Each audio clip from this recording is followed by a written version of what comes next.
Yes, how are you? Karibuni kwa show yetu siku ya leo. Yeah, it's my glad that you are doing well. Yeah, sijui kama I'm starting it off early ama nimeanzisha mapema sana. Yep, but all in all kazi kwetu because lazima tucharaze gumzo because tusipocharaza gumzo we are not doing the right stuff. So kuna ile mambo imejitokeza siku ya leo. Sijui watu wetu wa Meru nini na wakula ama ni those are the few fake guys wale ambao they are pretending to be like with this guy, but I don't think our Meru people are doing very well, but ni sawa. Ruto was there. I think alikuwa anajaribu kuoneshana vile anapendwa. I don't think watu wanampenda, lakini tu ni sawa, wacha aoneshane tu hiyo fake that fake show of love, but we know the reality. Yeah, karibuni. So sitaki kucheza video za huko Meru ametoka, but saa zingine we are always prompted to like try to show what is happening there, ili watu wasianzie kusema ati tuko na uoga, hataki kuonesha kile kinatendeka. So extensively tulioneshana mambo ya Ndindi Nyoro. People saw what happened, but the kicker of today ni vile mabillboard pale Olkarau zinararuliwa, and I'm feeling tuanze na hiyo story ya billboard hapo Olkarau, sababu it is a very encouraging story, sababu ni kama watu wataki mtu wa UDA kabisa, and I think Olkarau we are going to have a win. So acha tuweke Maisha TV kidogo as we push forward. We are also waiting for the FIFA World Cup South Africa, tuone kama if they will be able to exterminate Canada today. Wacha tuweke hiyo.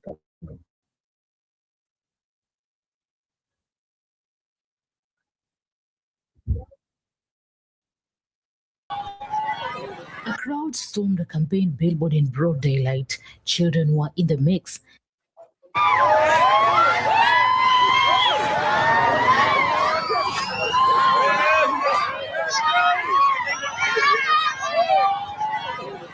Stormed a campaign billboard in broad daylight. Children were in the mix, and as the massive structure cracked, bent, and finally hit the ground, a single chant rose from the chaos. One term. This is Olkalau, and this constituency is on fire.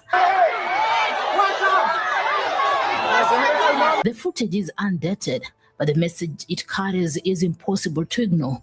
In a video that has since spread across Kenyan social media platforms, a crowd of residents gathered at Ruri, a trading center in Olkalau constituency, Nyandarua County. Their target was not a government office, it was not a police station, it was a billboard. A large professionally mounted campaign billboard belonging to Samuel Mushina Nyaga, the United Democratic Alliance candidate gunning for the Olkalau parliamentary seat in the upcoming by-election set for July 16, 2026.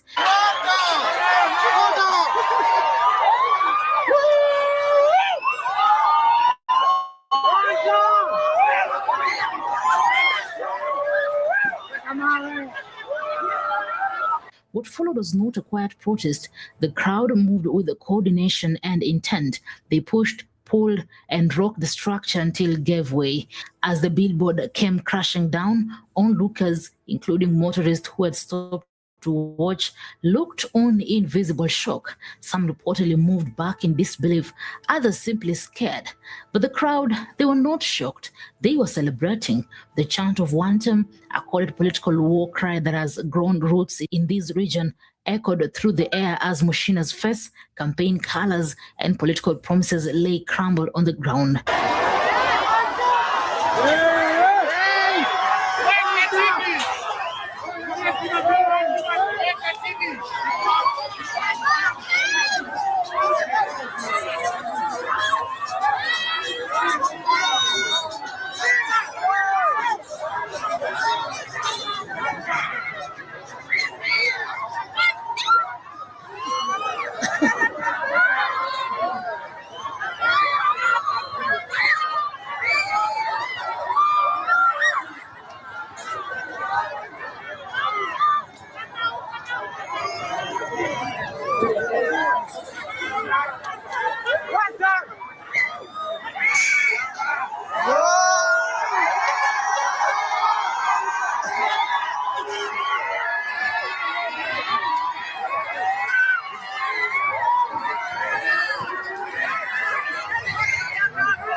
This was not a random act of frustration.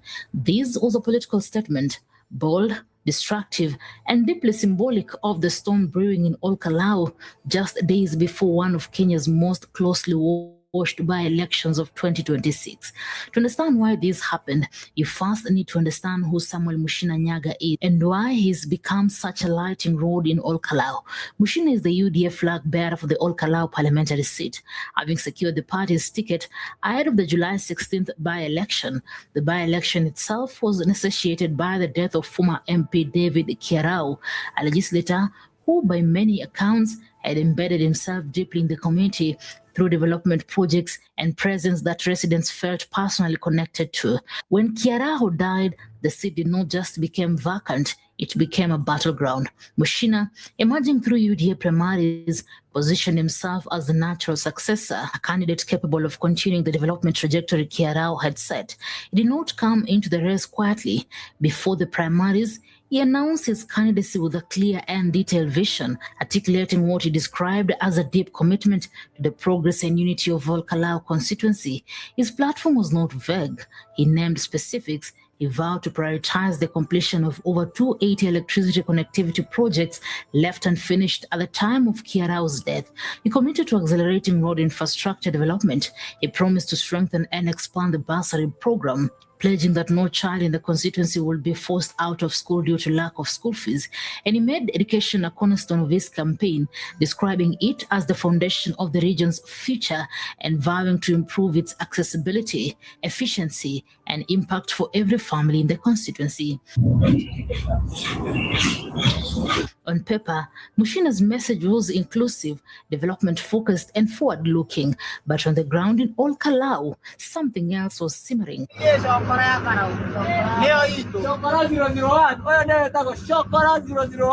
Wantam. If you're not from central Kenya or you have not been closely following Kenyan politics in recent months, that word might not mean much to you. But inside Ol Kalou, it means everything right now. Wantam is not just a chant, it is a political identity, a rallying cry that has become associated with opposition to certain political alignments and more specifically, resistance to candidates associated with President William Ruto's UDA administration.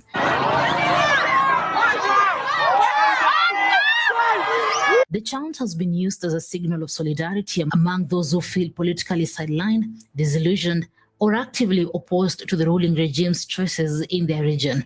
In the context of the Ol Kalou by-election, Wantam represents the voice of residents who believe that the UDA ticket, and by extension, Mushina's candidacy, does not reflect the true will of the people.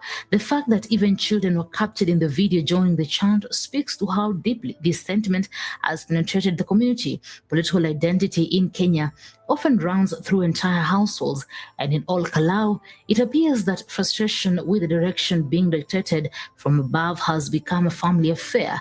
But this is where the story gets significantly more complicated and significantly more explosive. Within hours of the billboard distraction footage circulating online, the political blame game began. Allies of Samuel Mushina Nyaga and UDA supporters were quick to point the fingers at the DCP party leader, former Deputy President Rigathi Gachagua, who was controversially impeached from office in late 2024. Gachagua's DCP has been making significant inroads in the Mount Kenya region, positioning itself as an alternative to UDA for voters who feel betrayed or abandoned by Ruto's administration.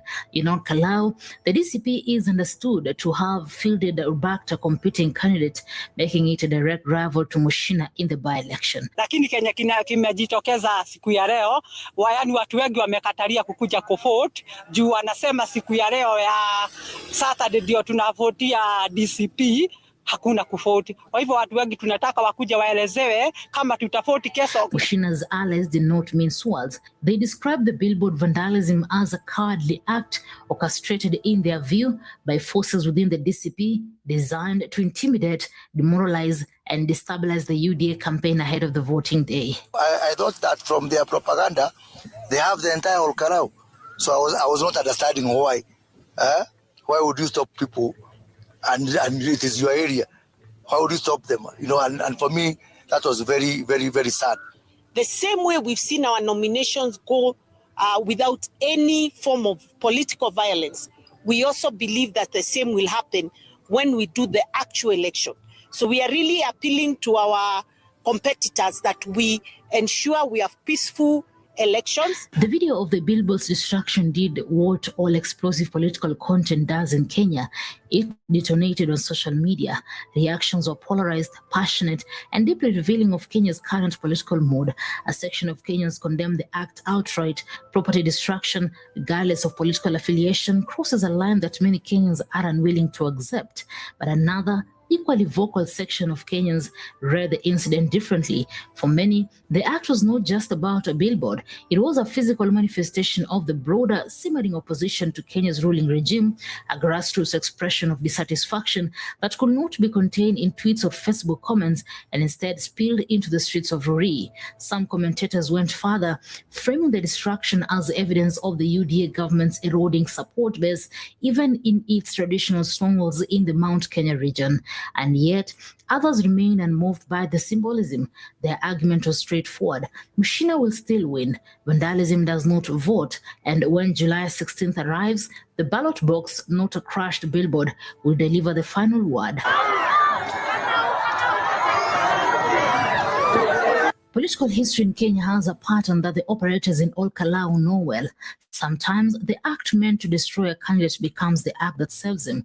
The destruction of Mushina's billboard at Rurii was designed, if the UDA allegations are to be believed, to intimidate and diminish. But in Kenyan politics, public acts of aggression against a candidate can trigger backlash effect, and decided voters who may have sat on the fence can be pushed off, if not by the candidate's promises, but by the disgust at what was done to him.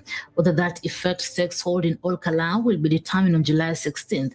What is already clear is this: the constituency is not going quietly into this by-election. The chant of one term has been recorded, the billboard has been destroyed, the political temperature is at the level that makes the outcome generally uncertain.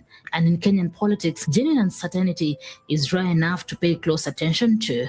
Newsroom, Maisha TV, reader Kering Chubet.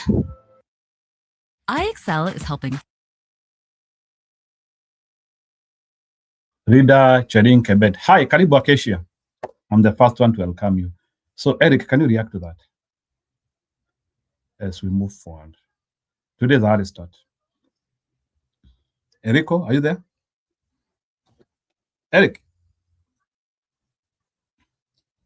Eric, can you react to that? Unless kama sikukupata. Meanwhile, as I wait for Eric to react to that, I'm also... Hi, Acacia. Ingia kwa kikundi. Kuone. Good, Karige.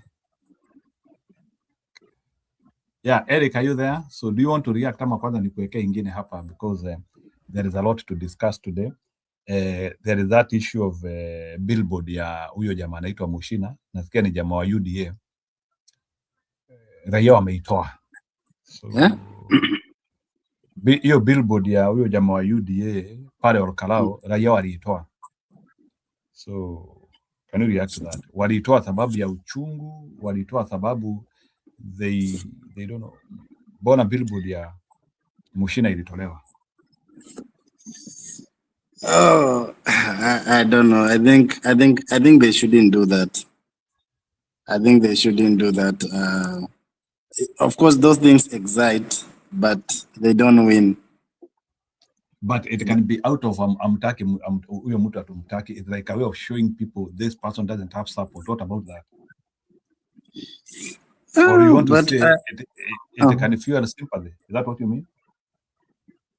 No. UDA is part of sympathy votes in Olkalau. Your sympathy votes, no. Yes. So I was trying to look at the history of Olkalau in their voting from 2017. You know, when I debate, napenda ku debate with numbers. Mimi mtu wa hesabu, arithmetic. So niko naangalia 2017, David Joanna Keraho got that 7,751 votes in 2017. In 2022, he got 24,000 votes. And and in the opponent, the Sami Godho, got 19,300 something there. I don't know why Godho lost na chama gani hebu tuambie huyu alishinda alikuwa chama gani Jubilee? Huyu alishinda alikuwa Jubilee, naye Godho alikuwa na chama gani, because it is important. Godho alikuwa na UDA. Godho alikuwa in 2022 alikuwa na UDA. Before that alikuwa MCA. So I think Keraho he was a good candidate, but in 2022 watu wa huko wako napenda Jubilee, but it's still though ukiangalia hizo number unaona there was a huge decline ya votes over 15,000 votes. Karibu, I mean almost 15,000. Sijui before nilikuwa naona Gachagua kama anaweza shinda hii kitu like direct, but naona ata struggle kidogo, haitakuwa rahisi.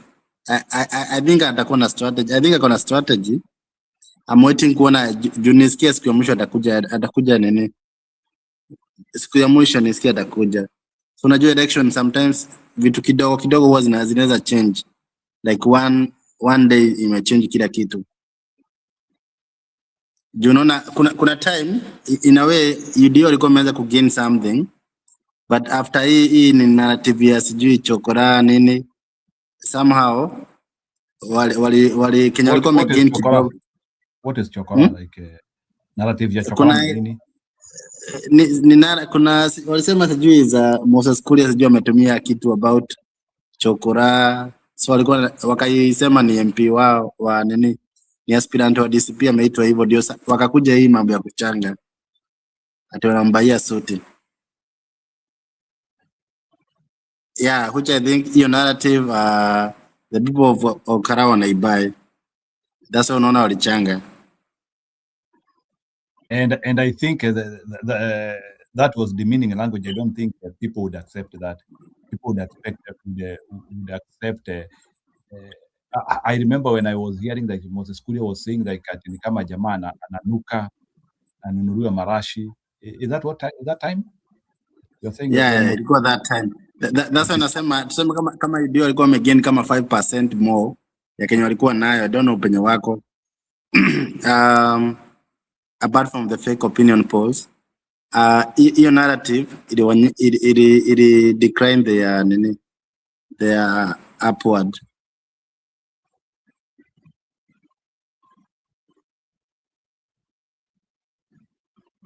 Yes, I don't think Moses Kuria can help them much because in fact I'm happy in Olkalau Moses Kuria ana candidate wake. Moses Kuria mimi ana candidate angekuwa na candidate kama angetuharibia, but because ako UDA saa hii anaharibia UDA huko vizuri sana. Good. Mimi nasema Moses Kuria naona siasa alikufanga juu. Actually alikufa 2022. Unaona kiti ya gavana unajua alipata votes ngapi? Umewaifanya research? That's why hata akitolewa CS Ruto alikuwa anajua. Because sijui kama mwaye angalia results za Moses Kuria Kenya alipata. Mwaye angalia? Unafikiri alipata votes kama ngapi in Kiambu? When he was vying for governor, you know me, I don't follow Moses Kuria because for me, Moses Kuria is a man. Yes, when he was vying for governor, yeah. Yes. Mimi sifuatangi yeye, so I don't care. Kama alipata mbili, 10. I cannot. Ngoja Eric kidogo mimi kwa kusema ukweli, Moses Kuria leo yangu jaimpenda na sio saa hii. I think I have 10 or 15 years. Moses Kuria tuko na vile tu mimi nikimwona tu hivi tu naonanga mkora, unreliable, liar. I see all the worst person in him. So mimi hata wale watu wanamfuatanga and following him as a political pundit na kujifanya venye sijui mimi nimefanya kazi minduizi nimefanya wapi. The reason why personally mimi roho yangu haipendi Moses Kuria ni akona kiburi mbaya, akona like he pretends like to be among the most well enlightened people na yeye, and he deserves to even advise people while he is not of a good character. So for me, I don't care about him. So maybe he is one of the people who I cannot even ask for water. Me before 2022, I thought it was very competitive, but the kind of votes nikiziangalia hapa kwa nacheka. You know, Wamatangi alipatanga 348,371. Maina Jango 237,361. Kafogo 106,980. James Nyoro akapata 99,562. Moses Kuria ngapi? Alipata 24,512. Akiwa MP alikuwa anapata more than this.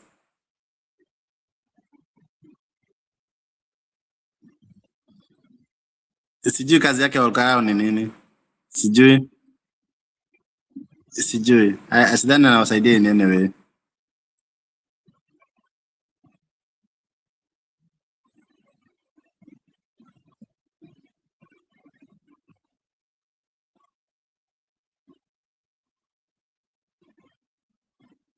Jiro, go ahead. Niko na make your point ya Moses Kuria, niko naona in my opinion sijui kazi yake ni gani huko Olkarao. I don't think anawasaidia in any way.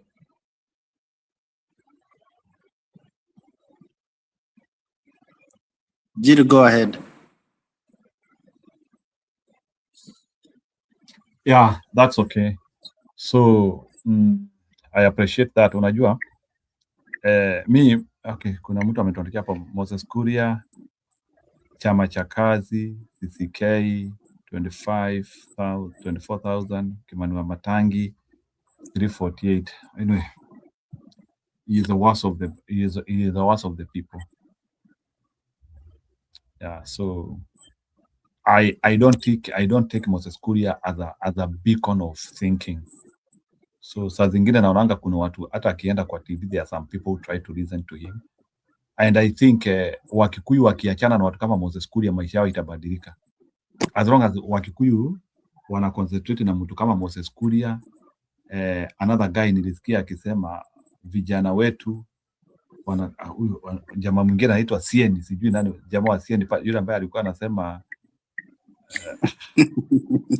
wakumbuka jamaa alikuwa sijui naonjua ajua Kenya naongea, sijui wakuwe computer illiterate.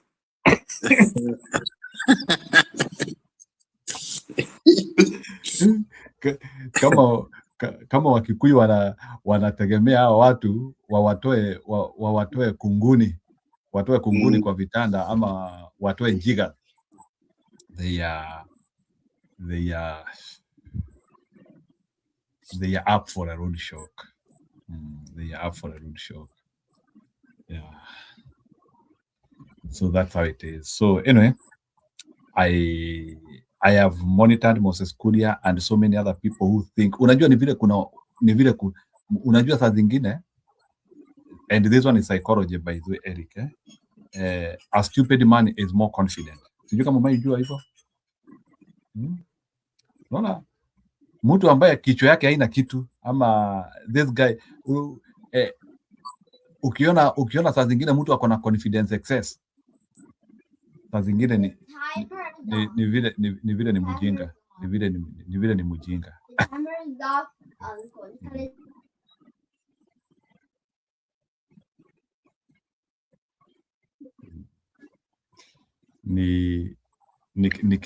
ni kijana wa rafiki yangu hapa ananiongelesha, so sorry for that. Bwana Eric, I have a young boy here. I have a young boy, niko na kijana mdogo hapa ananitembeleanga, so siwezi fukuza yeye. Ndio amenipokonya simu sasa, ananiuliza vitu.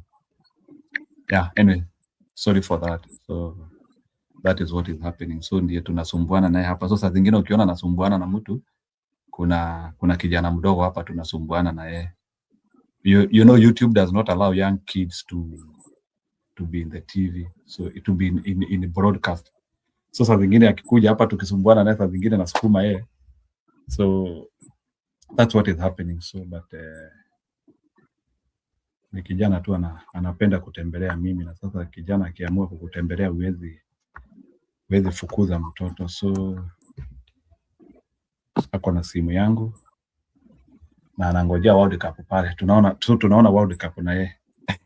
Anakuja tuone World Cup. So anangojea South Africa, na mbona South Africa wanacheza na timu gani? Ya so ndiye alikuwa ananikumbusha na anko, na unjue tunaona mpira. So anataka kunitoa kwenyu. Okay. Anyway, away from that.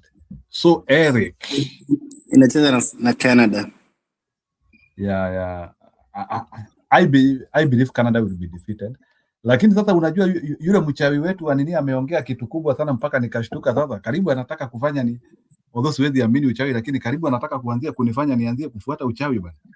Sasa yule mchawi wetu wa Ghana bwana amesema bwana Argentina itagongwa vibaya sana na Cape Verde.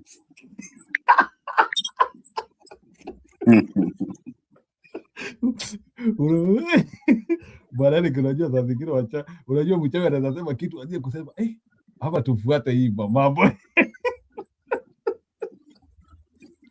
Amesema South Africa itashinda. No, hajaongea story ya South Africa, ameongea story ya Argentina. Amesema ashaiona ati hiyo game. Unajua huyo mchawi anaitwa Nana.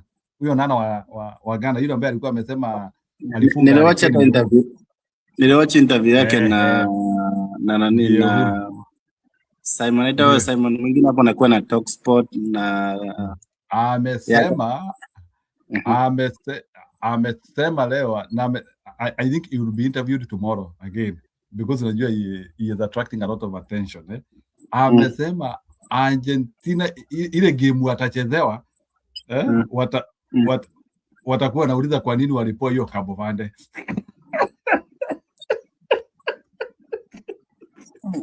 Sidane.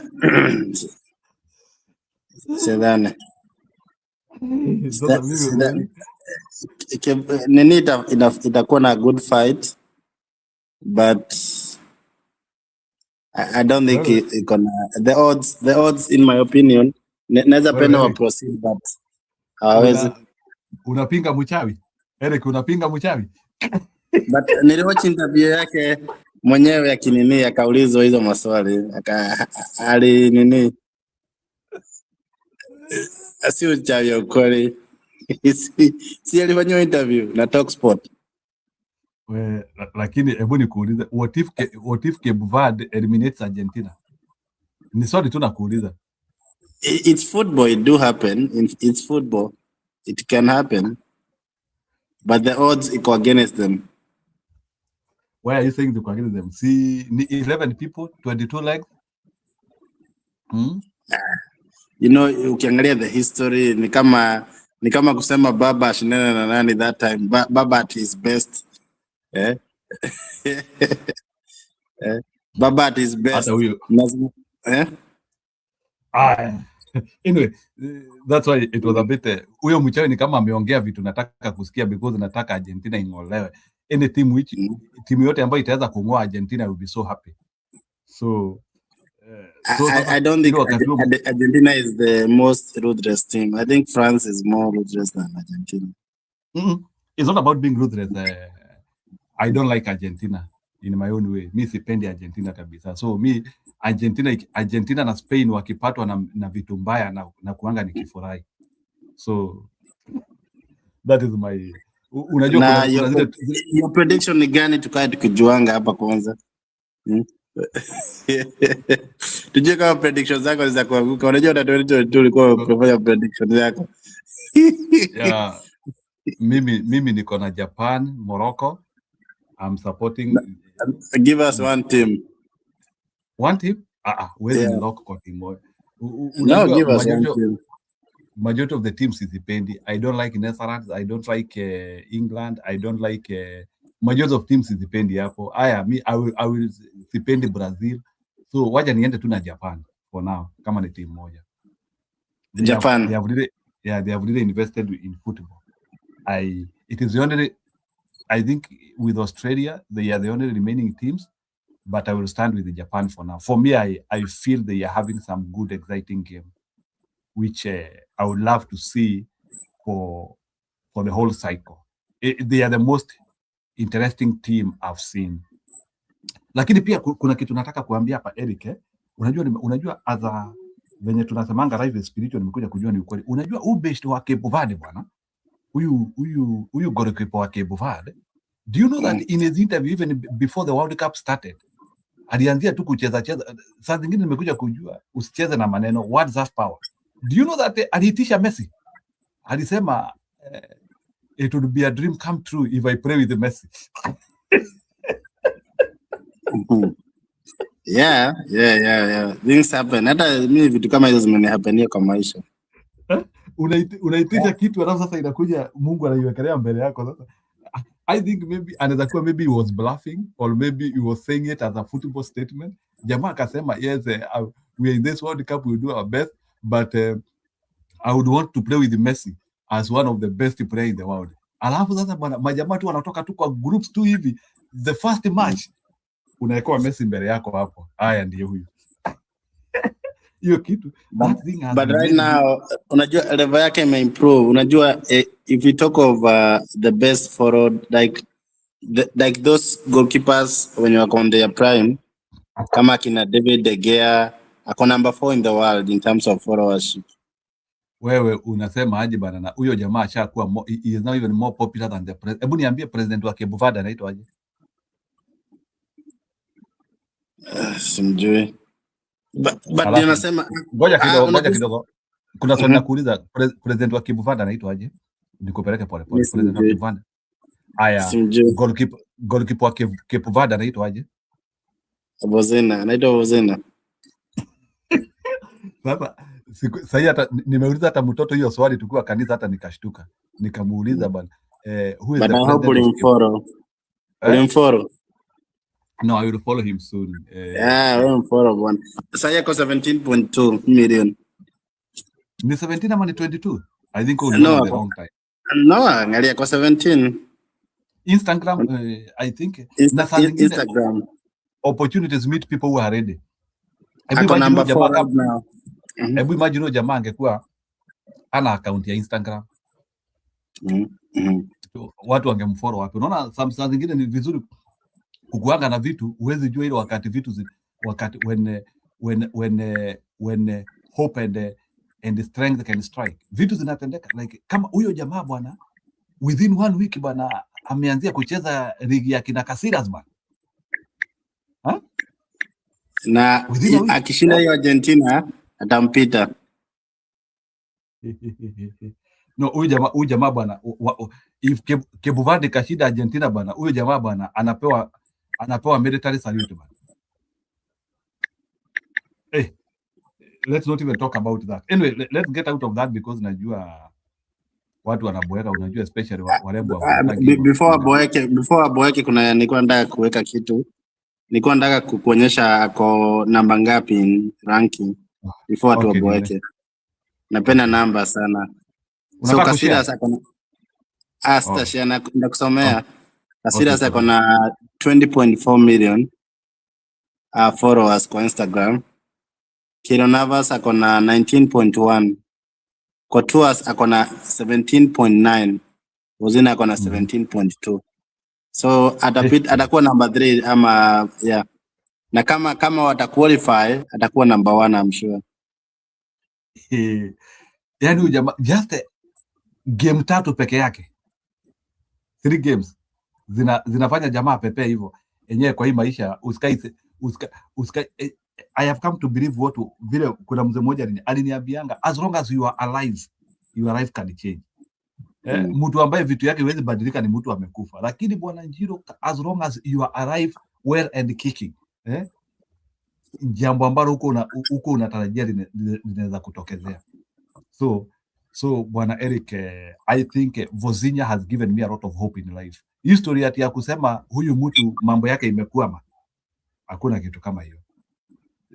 And things can strike at any time, and when things strike, hazitaki kujua unatokezea wapi, because hiyo story umesikia jamaa venye anapeana a very moving story. For us to reach here, our grandfathers died, what like that guy has really moved me. Kama if there is somebody who has like made me believe that this life anything can happen to you, ni Vozinha. Huyo Diaz anaitwa Diaz. Vozinha tu ni jina ya juju, ni jina ya majazi. Anaitwa I think ni Jose Diaz ya D-I-A-S. I think that guy has motivated me. Vozinha has motivated me. It's not a joke. Hadi sasa warembo wameanzia kutokezea wakianzia kusema wakianzia kusema wamerepiwa. Kuna mrembo wa Australia ametokezea akisema alirepiwa na player wa Cape Verde. Wameanzia kutokezea. Na warembo sijui.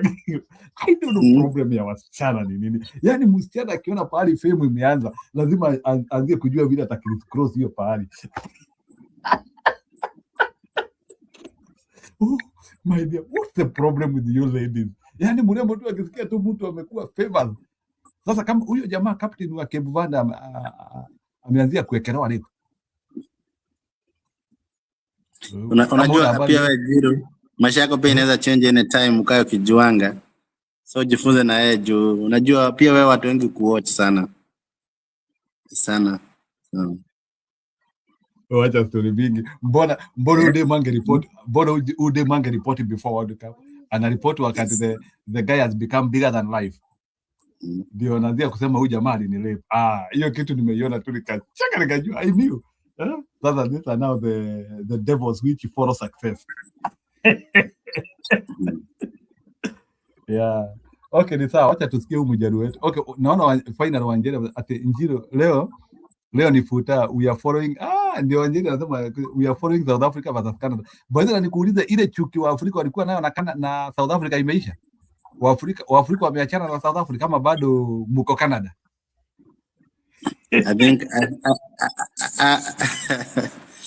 I think South Africa they did very well.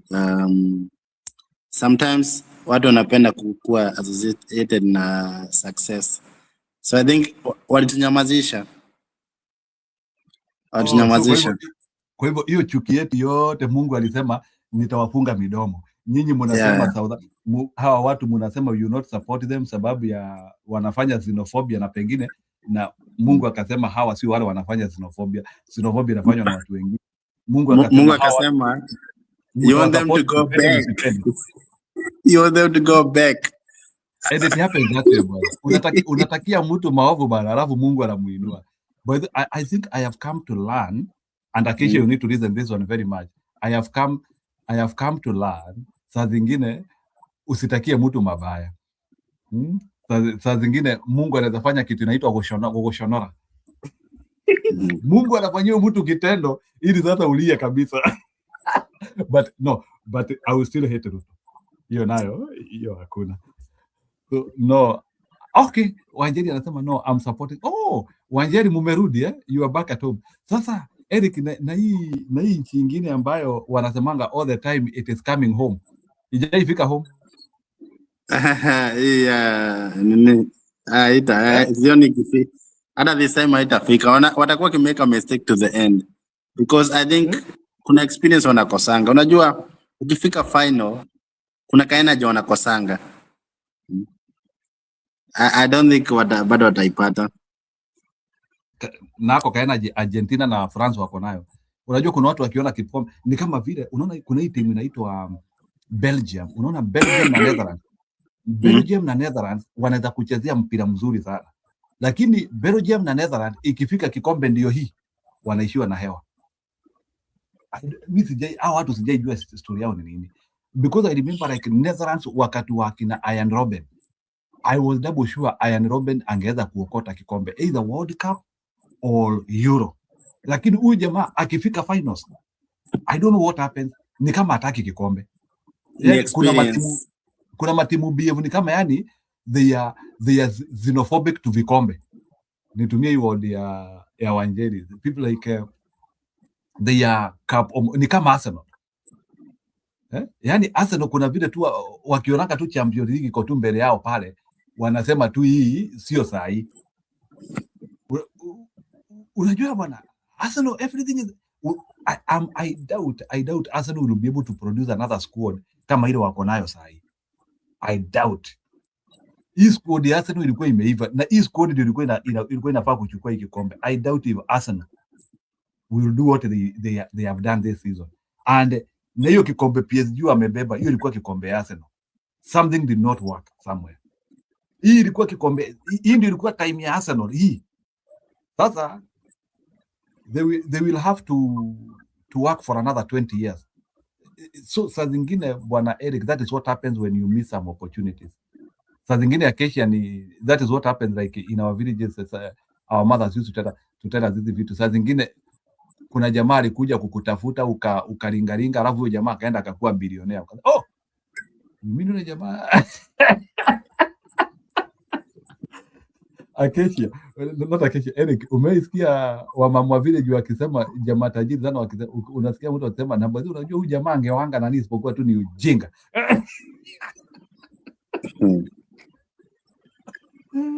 Eric, nikwambia zile mastori nasikianga, unasikia jamaa anapita hapo na Porsche ama na Cayenne.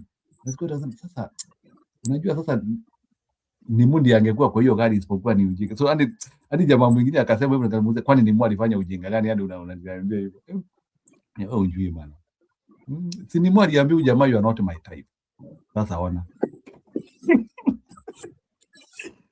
You know, even somebody who knows SK Mashari alikuwa ananiambia all the time, but there is a lady who told SK Mashari you are not my type in their generation.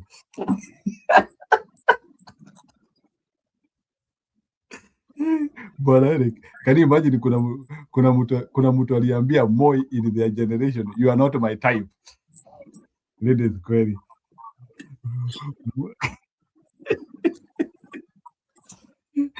Ni kama vile Eric, maybe as I cut this story, do you know that kuna mademu nilikuwa nikisoma kwa nini kwa vitabu ati hata kuna mademu alikuwa anaambia Obama you are not my choice.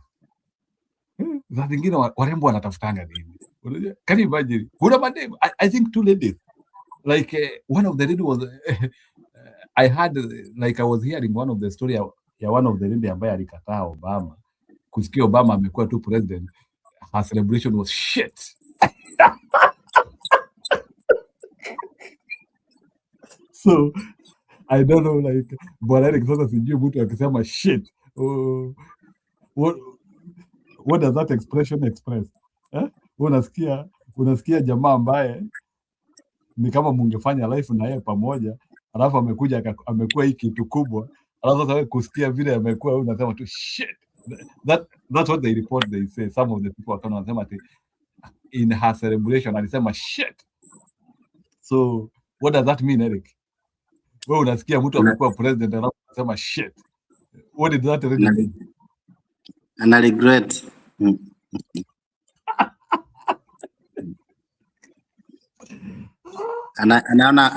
Ana miss that opportunity. Sasa ni yake kuwa for the first lady. But alisema you are so sweet, you are not my type. So I'm sorry you are so sweet, but you're That's what not I'm my telling type.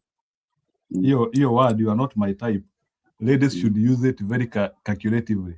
By the time unaambia mtu you are not my type, uko umeinterrogate hizo words vizuri, sababu unaweza zitapika one day. Wanjani umesikia? Wanjani umesikia? By the time unaambia mtu you are not my type, investigate those words. Anyway, away from that, niachane na ujinga. Wacha tusikie huyu mjaluo wetu sasa. Ati Wajaluo wako maandamano. Shame on you. My name is Benedict Otieno Odhiambo Nyango. I am a Luo by profession. Ati Wajaluo wako maandamano. Shame on you. My name is Benedict Otieno Odhiambo Nyango. I am a Luo by profession. Hii mambo mnatuambia Mbadi is a Luo. Mbadi is not a Luo. Mbadi is a Soba. Saa hii mnatuambia Wajaluo wako serikali. Mjaluo mgani yako serikali? Those are not in government. Mbadi is a Soba. Sijui mwingine nani anaitwa aje huyu amepewa energy kwenye waliuzia Museveni Wandai. Who is Wandai? Wandai is a lawyer. Mjaluo mgani anaitwa Wandai? Mjaluo anaitwa Onyango Otieno Owino. Kuni ushaisikia wapi Mjaluo anaitwa Wandai? Wandai is a Luo. I can tell you my fellow Luos, Luos are not in government. And this government has one mission, to use Luos as goods. Kenya hii Wajaluo wamejaa kwa magara ndio wanatumika kama goods. Lakini nataka kuambia Wajaluo wenye wanatumika kama goods Kenya hii, angalieni Mungiki walienda wapi? The government of Uhuru Muigai Kenyatta ilitumia Wakikuyu wakatumika kama Mungiki. By 2027 election, they were killed. Saa hii mnasema Mount Kenya wanawake wako single mother. Nobody ever asked, mbona wanawake wa Central wako single mother? Because a whole generation was killed in the name of Mungiki. I can tell you, my fellow Luos, who are being used as goods in this country, you are going to be killed. Ruto ako na haja ya kutumia Mjaluo kama goods. Akishaingia 2027, there will God be with water. And we are not going to stand and allow our fellow Luos to be used by the government of demagogues, government of corruption. Saa hii tuko na jamaa hapa, ako hapa ati anaitwa governor. Nimetoka City Hall saa hii. Inanuka kuliko hata choo. Kando ya City Hall inanuka. And the governor is here. That is why we are waiting for the swearing in of Governor Babu Ongile Owen. Yes. And I'm the one who is replacing Babu Ongile. Jacom 002. The MP of Embakasi East. We are not going to sit down and allow anarchy to run our country. Ati some fools were paid 500 shillings. Ati endeni muandamane. Hakuna maandamano kesho. What were they doing? What were they doing? Can you steal that so that other people cannot steal? Enough is enough. William Samoei Ruto. One time. Eric, umesikia confidence yao Mjaluo? Hebu react. Mimi siongei. Nimemuona mara mingi. Vitu zingine they are better left unexplained than explained. So mimi sitaelezea, nimekuachia wewe na Acacia ndio mtatupea hiyo story. Ako very passionate kutoa Kasongo. And it makes sense. I don't think watu wa those side wanabai wengi. I think mimi Kenya naweza muadvise ni apunguze hasira. Siasa zitaki hasira mingi. Unaona, I think alikuwa hivyo ndivyo wengi walikuwa, then baba anaenda handshake. So wanabaki wakiwa traumatized. So siasa ni making the right move. Si hasira mingi. Utafikiria huyo anafikiria about the agenda ya hii, everyone is committed kwa kutoa Ruto, but hawako that committed. So wewe unajitolea, amejitolea sana. Ajitolea sana kutoa Kasongo.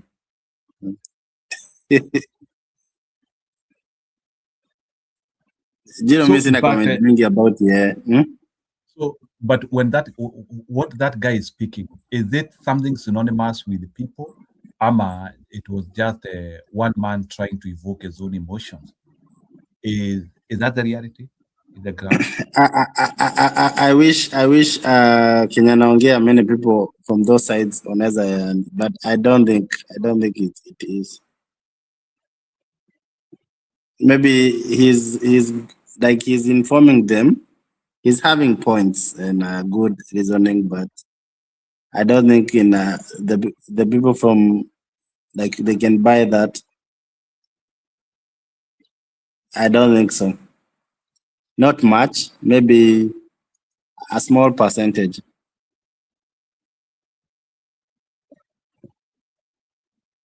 Okay, that one is good. So, but I feel the guy seems to be quite motivated in addressing the ills which are happening. Lakini kuna kitu amefanya, he has drawn parallels with Wakikuyu. Amesema Wajaluo wanatumika kama goods. So that is a statement we need to interrogate. Is it true or not? Then number two,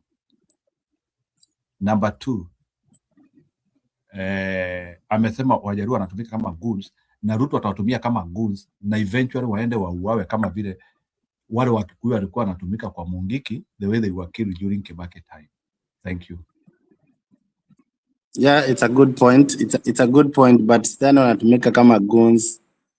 Ruto akitaka kutumia goons in Mount Kenya atatumia the people within Mount Kenya. The thing is Ruto sahi politics za Mount Kenya na is job sana.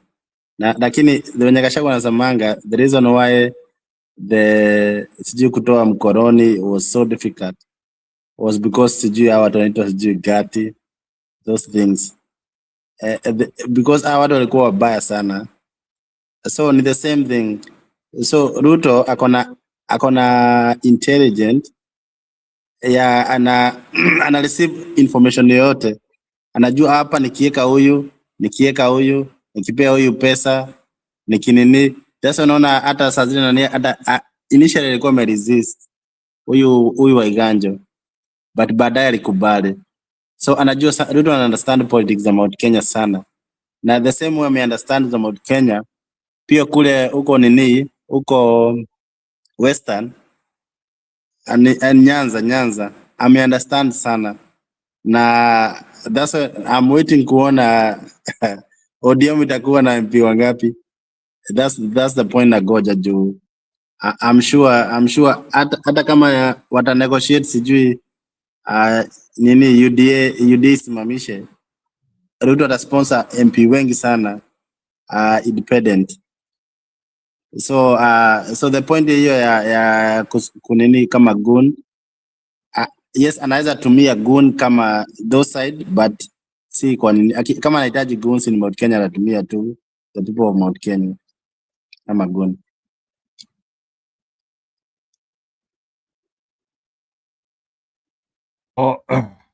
So that parallel, that's what I wanted to. Was it factual? Like kuna Wakikuyu walitumika kwa Mungiki na finally wakauawa. Is that the situation? Ni Wakikuyu walikuwa wanatumika or it was some people who decided to be criminals? Yes, si walikuwa wanatumia huyu Maina Jenga. Akipewa pesa, si hata initially kuna time Ruto alikuwa ameanza kumpea pesa. Kwani aliacha na kamtolea kesi. Siku hizi Maina anaweza kuwa anapewa pesa na ananyamaza. Siku hizi ongeangi sana kama before. Saa zile kesi yake iliondolewa. Nakumbuka hata kuna siku alikuta Pastor Dorcas akanini kwa mkutano. I remember it was somehow in a ile sherehe ya January ile ambayo alileta wako. I think it was January 31 or December 31. You know, any of it. Okay, good. So let me give you something here.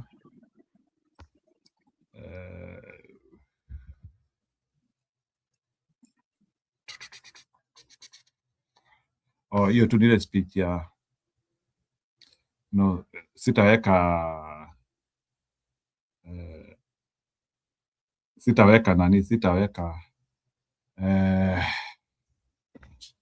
Sitaweka Ruto, sitaki kumweka. I'm looking for, I cannot put. Siwezi weka Ruto. Embu designs. Okay. Wacha niweke ubase yetu. Ni kama huyu jamaa alikuwa kwetu Embu. Let me put this one. Na Stone PK, wherever you are, Embu kuja kwa show. You introduce this guy to us. Na utatuachia yeye. Wacha niweke. Maisha TV wacha nipunguze. Unajua nataka kupunguza volume kidogo because it's a bit blasting. Who will the people of Embu elect as the President of the Republic of Kenya in 2027? We begin by eliminating the one they will not vote for. Hapa Kenya, kati ya Ruto, Kalonzo, Sifuna, Gachagua na Matiang'i, UP 2027 huwezi mchagua kama rais wa Kenya. Nani 2027? Ruto. Asante kwa maoni yako. Thank you. The first vote has gone to His Excellency Dr. William, the President of Kenya. The first politician to get 5 votes is eliminated. Nani huwezi kumpigia kura awe President of Kenya in 2027 of all these people? William Ruto. Wow, thank you so much. Second vote. UP hutaki awe rais wa Kenya 2027. Gachagua. Asante kwa maoni yako. My sister, quick question tafadhali. Nakuuliza hivi, songa hapa kuna gari tafadhali. UP huwezi kumchagua awe rais wa Kenya 2027. Mwenye huwezi kuchagua. Mwenye huwezi kumchagua. Ruto. Asante kwa maoni yako. UP huwezi kumchagua awe rais wako 2027 kati ya wote kabisa. Ruto. Asante kwa maoni yako. Hao wote UP huwezi kumchagua kama rais wa Kenya 2027. Ruto, Kalonzo, Sifuna, Gachagua, Matiang'i.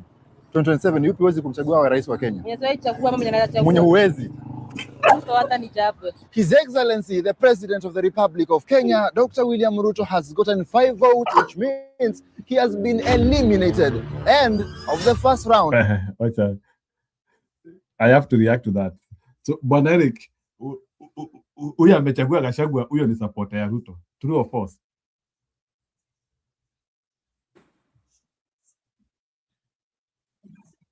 Eric. Yes. Huyu amesema Gachagua. Huyo jamaa lazima kuwa ni supporter wa Ruto mbaya. Sana. Hao ni wale kina CS Roko. Ni wale labda akuwa anafanyia kazi CS Roko. Ama Sisri Balile. In fact, in so many of the campaign, in so many of the ask, sijaona mtu ambaye ametaja Gachagua bana. Sijaona mtu. But okay, then let's go like na hiyo speed ya Ruto, then nini napea Ruto confidence anachaguliwa na watu? Okay, So, Ruto kuna hadi watu wengine wanatuambia jamaa atashinda tu. Nini inampea hiyo confidence atashinda? Na unaona venye hata story ya rejection in a town, in a junction, venye jamaa anakataliwa haraka unasikia huyu. Hadi kwanza ukimuuliza ati nani tuwezi chagua, bado nitachagua. Nataka tu niambie the speed of rejection wakati watu wanaulizwa maswali. Hiyo kitu inakuambia aje?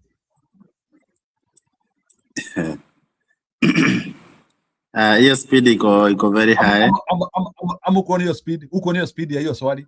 Huwa na muwatch nimewatch zote zimefanya Machakos. Na Eric, na kitu ya maajabu, mtu yote ambaye anaulizwa hiyo swali hakuna msee anafikiria. Usikie mtu akisema sasa nitoe nani hapa? Hao watu wote wameulizwa, kuna mtu umeona akikuwa na second thought? Maybe kwa hao mmoja unaweza sema akosangi mwenye ameona hapa kuna wave. Hapa kuna wave ya kumtoa. Hakuwa mtoe but amekuja amepata amepewa kama 3 au wengine 000. But the reason why ako confident ni juu siji kama ukazapata clip ya Jimmy Wajigi. Siji alikuwa fanya interview na Itango Enoch. Akasema the reason why ako confident ni anataka kujua in case they like on opposition ataamua kwenda the tribal card ama waamue kwenda the other way. That's why Jimmy Wajigi alikuwa anasema anataka ni wavote issues. Ati juu wakienda hiyo ya nini Mount Kenya watakuwa ni Kalonzo na Sifuna ama Kalonzo na Matiang'i. So anasema in case wafanye hivyo, Ruto anaweza amua achukue running mate kutoka Mount Kenya East. I tend to agree, but the question is ni nani? Siwezi jua ni nani atampea hii East. Mount Kenya East atachukua. Mount Kenya East ni kwa kina Kindiki. I don't know. Yeah, so for example achukue Kindiki. Tuseme kama ni Sifuna. Kindiki ni running mate. Yeah. Kindiki ni running Okay, mate. tuseme mmechukua Kalonzo Sifuna. Na so kile tu nahitaji ni kuambia tuseme of late most of the opinions inaonyesha Kalonzo Sifuna. Siku hizi Matiang'i acheze for number 1 or number 2. Hata though opinions za huyu zinasimanga na ako hapo maybe number 2 but ama number 1, but siku hizi in my view opinions za nani those Sifuna naye I don't know penye naweza mwekea pa hii maandamano ya Gen Z. Hii si maandamano, ilikuwa ni kama anniversary, let me put it that way.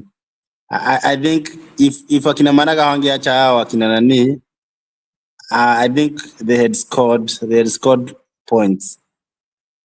Kwa hiyo nini na Sifuna hawakuenda. I don't know why hawakuenda. I think wangeenda tu. I think hapo wali lose some points. Wangeenda ile maandamano ya Gen Z ama? Yeah, Sifuna angeenda. Unajua babu hata asipoenda unaona ameenda kwa present kwa koti. So where is Sifuna in all this? Na hii maandamano ya Gen Z, hii 25 ilikuwa maandamano ya Gen Z. Si ni kama kuna watu walikuwa wamesema Gen Z asiende, ni kama njoo wamepangiwa mambo mabaya wanaweza uawa. Ama but kuna wenye walienda.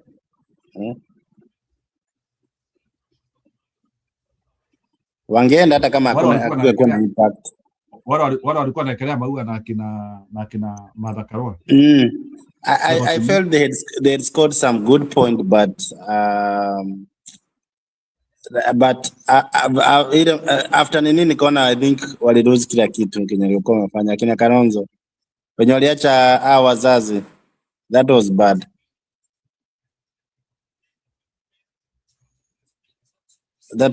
Okay. Aya, wacha jamaa endelee tuone. People will react about that. I will wait for an comment on that. Although leo simuoni hapa ni kama amesusia, which is okay. Welcome to the second round. The 4 remaining politicians, Kalonzo Musyoka, Edwin Sifuna, Rigathi Gachagua, and Fred Matiang'i, will be tied in a 1v1 battle. Kalonzo Musyoka will be tied against Fred Matiang'i, and Edwin Sifuna will be tied against Rigathi Gachagua. We begin with a battle between Kalonzo Musyoka and Fred Matiang'i. 10 votes will decide on who goes home and who goes to the finals. Hapa Kenya, kati ya Kalonzo Musyoka na Fred Matiang'i, yupi unaweza mpigia awe rais wa Kenya 2027? Kama hawili ndio wamesimama, Kalonzo ama Matiang'i? Asante kwa maoni yako. The first vote has gone to Dr. Fred Matiang'i. Kati ya Kalonzo na Matiang'i, yupi unaweza kumchagua kama rais wa Kenya 2027? Kalonzo, asante kwa maoni yako. Excuse me my sister, quick question tafadhali. Nakuuliza hivi, hapa Kenya kati ya Kalonzo na Fred Matiang'i, hao wote yupi unaweza kumchagua awe rais wako 2027 kama Kalonzo? Oh, sawa. Kabisa. Hapa Kenya kati ya Kalonzo na Matiang'i, yupi unaweza mchagua kama rais 2027 kama hao wawili ndio wamesimama? Yupi yuko afadhali? Matiang'i. Asante kwa maoni yako. Thank you. Quick question tafadhali. Okay. Excuse me sir. Naweza kuuliza swali moja rais tafadhali. Nakuuliza hivi, tuanze kwa Kalonzo na Kalonzo na Matiang'i. Who is better? Kalonzo na Matiang'i. Asante kwa maoni yako. Kalonzo na Matiang'i, who would you rather have as a president of Kenya kati ya hawa wawili? Kalonzo. Kati ya Kalonzo na Matiang'i. Tutaweka nani? Tunataka Kalonzo. Kalonzo. Kalonzo. Deputy wake Matiang'i. Asante kwa maoni yako. Thank you. Kati ya Kalonzo na Matiang'i yupi unataka awe rais wako 2027? Kama hao ndio wamesimama. Matiang'i. Asante, unamtambua vizuri. Asante sana. As we keep voting, in case you hadn't realized yet, we don't just do polls. We do social experiments, we do giveaways and give back to the society, but mainly we host competitions. It's only that politicians happen to be the players in this competition. For example, we recreated the first real-life Netflix Squid Game in Africa, the first one, where the winner was winning an exclusive ticket to compete for 100,000 shillings in one of my upcoming videos. Why am I doing this? Because I'm taking Kenya's content global. Believe me, this is by far the wildest Squid Game video you'll ever see. So after watching this video, please go watch our real-life recreation of Squid Game and comment Kenya to the world. I'm replying to every comment. Between Kalonzo and Fred Matiang'i, who would you rather have as a president in 2027? None of them, William Ruto. Asante. Excuse me, bro. Naomba nikuulize swali rais tafadhali.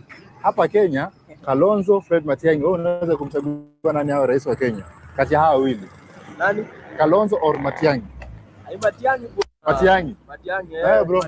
Asante. Fred Matiang'i has garnered 6 votes against Kalonzo Musyoka, who has 2. Which means Kalonzo Musyoka has been eliminated and Fred Matiang'i is heading to the finals. Welcome to the third round, second to the last competition between Edwin Sifuna and Rigathi Gachagua. 10 votes will decide on who goes home and who goes to the finals. Bro, naomba nikuulize swali tafadhali. Nakuuliza hivi kidogo. Aya, sawa. Excuse me sir. Quick question.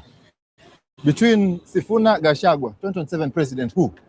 Sifuna Gachagua. Okay, no problem. Excuse me, my sister. Can I ask you a quick question, tafadhali? Okay, no problem. Naomba nikuulize swali tafadhali. Nakuuliza hapa Kenya, kati ya Sifuna na Gachagua, yupi unataka awe rais wako wa Kenya 2027? Sifuna or Gachagua? Kwa maoni yako.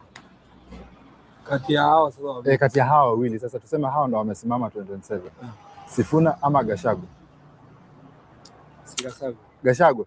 Asante kwa maoni yako. The first vote has gone to Rigathi Gachagua. Let's keep voting. Sifuna Gachagua 2027, yupi unataka awe rais wako? Who is better? Gachagua. Asante kwa maoni yako. Thank you. Excuse me sir. Naweza kuuliza swali rahisi kabisa. Hapa Kenya, Sifuna Gachagua, yupi unataka awe rais wako kama hao wawili ndio wamesimama? Sifuna. Wewe ni Sifuna? Asante Sifuna. Excuse me my sister. Question. Sifuna Gachagua, nani unaweza kumchagua 2027 awe rais wa Kenya? Nipe mmoja tu. Sifuna or Gachagua? Hakuna wote kabisa. Hiyo ni kali. Acha nimuulize huyu kakangu. Bro, naomba nikuulize tafadhali. Nakuuliza hivi, hapa Kenya kati ya Sifuna na Gachagua, yupi unaweza kumchagua awe rais 2027 kama hao wawili ndio wamesimama? Gachagua. Asante kwa maoni yako. Thank you so much. Kati ya Sifuna, Gachagua, yupi unaweza kumchagua kama rais 2027? Sifuna. Wewe ni Sifuna? Asante kwa maoni yako. If you're watching this, please subscribe. We go to great lengths to bring you this content. And if you're watching on Facebook or TikTok, please go to my YouTube, Mr. Mwema, and give me a subscription. Wewe, Sifuna, Gachagua? Sifuna. Asante sana. Kati ya Sifuna na Gachagua, yupi unaweza kumchagua awe rais wa Kenya 2027 kama hao ndio wamesimama? Sifuna. Kuna Sifuna, kuna Gachagua. Yupi unaweza kumchagua kama rais wa Kenya? Sifuna. Asante. Hapa Kenya kati ya Sifuna na Gachagua, yupi unaweza kumpigia awe rais wa Kenya 2027 kati ya hawa wawili? Sifuna. Edwin Sifuna has garnered 6 votes against Rigathi Gachagua, who has only 3, which means Rigathi Gachagua has been eliminated and Edwin Sifuna is heading to the finals, which means it's time for the grand finale. For the first time in the finals, Edwin Sifuna and Fred Matiang'i are battling. Let's take 10 votes to determine the winner. Dada zangu, naomba niulize swali moja rahisi kabisa. Sifuna Matiang'i for president 2027, unaweza kumpa nani? Mmoja tu, nitajia mmoja. Sifuna ama Matiang'i? Yupi unaweza kumpa? Matiang'i. Asante. Thank you. The first vote has gone to Fred Matiang'i. Nakuuliza hapa Kenya kati ya Sifuna Matiang'i, yupi unaweza taka awe rais wa Kenya 2027 kama hao ndio wamesimama? Mmoja tu. Ni pesa mbili nitakuja Wewe bro, niambie. Nakuuliza hivi, Sifuna Matiang'i, who is better awe president wa Kenya 2027 kama hao ndio wamesimama? Asante. Matiang'i. Excuse me, one question hivi tu. Nakuuliza hapa Kenya kati ya Sifuna na Matiang'i, yupi unaweza taka awe rais wa Kenya 2027 kama hao wawili ndio wamesimama? Yes. Sifuna ama Matiang'i? Yes. Matiang'i. Wow, watu wanapenda Matiang'i. Asante sana kwa maoni yako. Between Sifuna na Fred Matiang'i, yupi unaweza taka awe rais 2027? Sifuna or Matiang'i? Sifuna. Wewe ni Sifuna. Asante kwa maoni yako. Sifuna ama Matiang'i, yupi unaweza taka awe rais wa Kenya? Asante. So who is better between Sifuna and Matiang'i? Sifuna. Sifuna, wewe ni Sifuna. Asante, thank you. Excuse me sir, can I ask you a quick question? Yes. Nakuuliza hivi, hapa Kenya between Sifuna na Matiang'i, yupi unaweza taka awe rais wa Kenya 2027 kama hao wawili ndio wamesimama? So between Sifuna na Matiang'i ungechagua nani? Sifuna Matiang'i. Ungechagua Matiang'i. Hapana. Wewe sasa wewe sema yako. Kitu ya kwanza mimi ni wa Ruto 2 term, lakini kama Ruto hayuko naenda na Sifuna. Sifuna? Mimi ndio Sifuna. Wewe ndio Sifuna? Mimi Sifuna ndio. Asante. 2 term. 2 term. Hivyo sawa. Asante sana. Thank you bro. Haya. Tight. Kama ile kitu. Sifuna 4 and Fred Matiang'i 4. That means 8 votes cast. 2 to go. Sifuna Matiang'i. 2027 unaweza kumchagua nani awe rais wa Kenya? Sifuna Matiang'i. Kati ya hao wote unaweza kumchagua nani awe rais wa Kenya? Kati ya hao wawili, Sifuna or Matiang'i?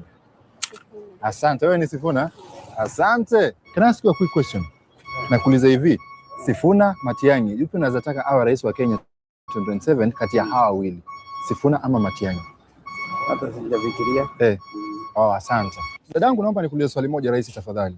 Nakuuliza hivi, kati ya Sifuna na Matiang'i, yupi unaweza taka awe rais wa Kenya 2027 kati ya hao wawili? Sifuna or Matiang'i? Sifuna. Asante kwa maoni yako. Thank you. Through the powers vested in me by the people of the internet, I now declare that the next president of the Republic of Kenya, according to the people of Embu, is Edwin Watenya Sifuna. For the first time in the series, subscribe.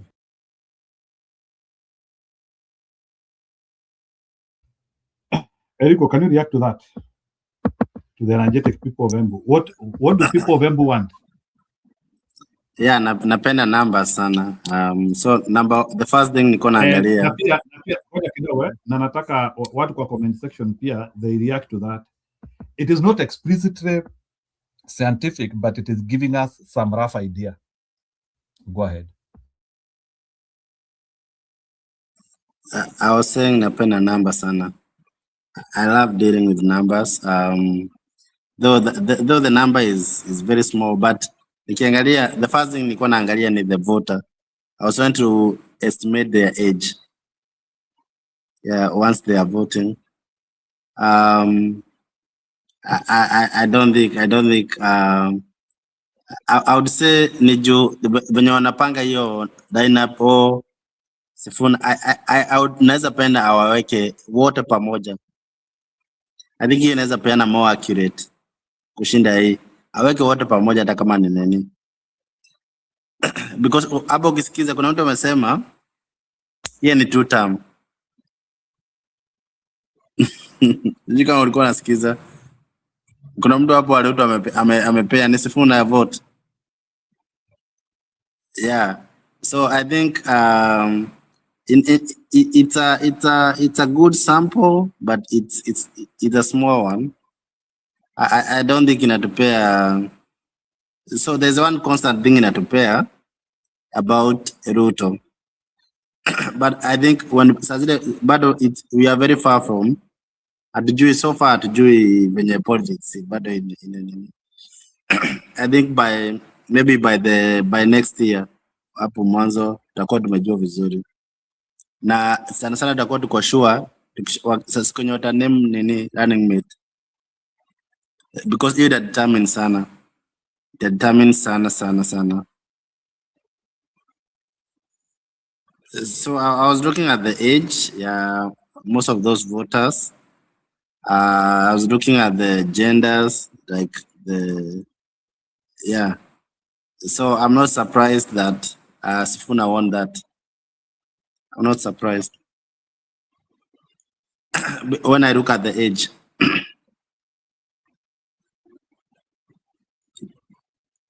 Because kuna wenye nilikuwa na goja wa vote na sijaona wamevote. So the age and like women do vote more often.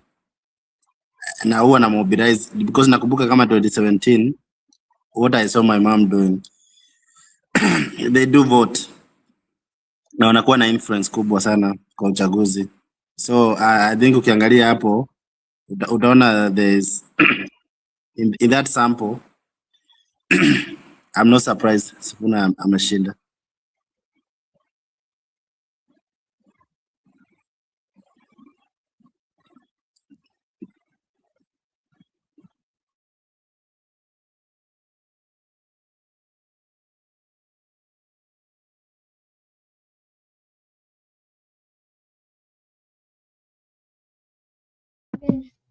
Okay. I'm sorry. Napata distraction kidogo. Wacha nitafute video ingine. Bado game ya South Africa ni 0-0. Ndio huyu kijana wangu anakuja kuniambia hapa. I know how to play disc. Okay, wacha tuweke huyu gavana. Tutasikiliza huyu jamaa Meru kweli? Whoa. What's that? I just built a budgeting app in Base 44. Guys, you need to just build... Okay, wacha tuweke.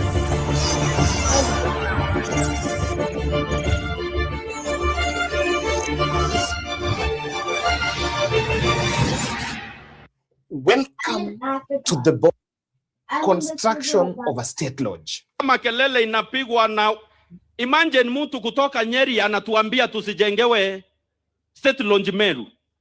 Na state lodge iko Sagana. Eti tukitaka kukutana na rais twende Sagana. Unaona tunaenjoyiwa. Watu wanatuona aje, Your Excellency? Wanatuona aje? Ni madharau. Eti tukitaka state lodge tukimbie Sagana iko karibu sana. Hatutakimbia Sagana, tutajenga yetu hapa. Hatutakimbia.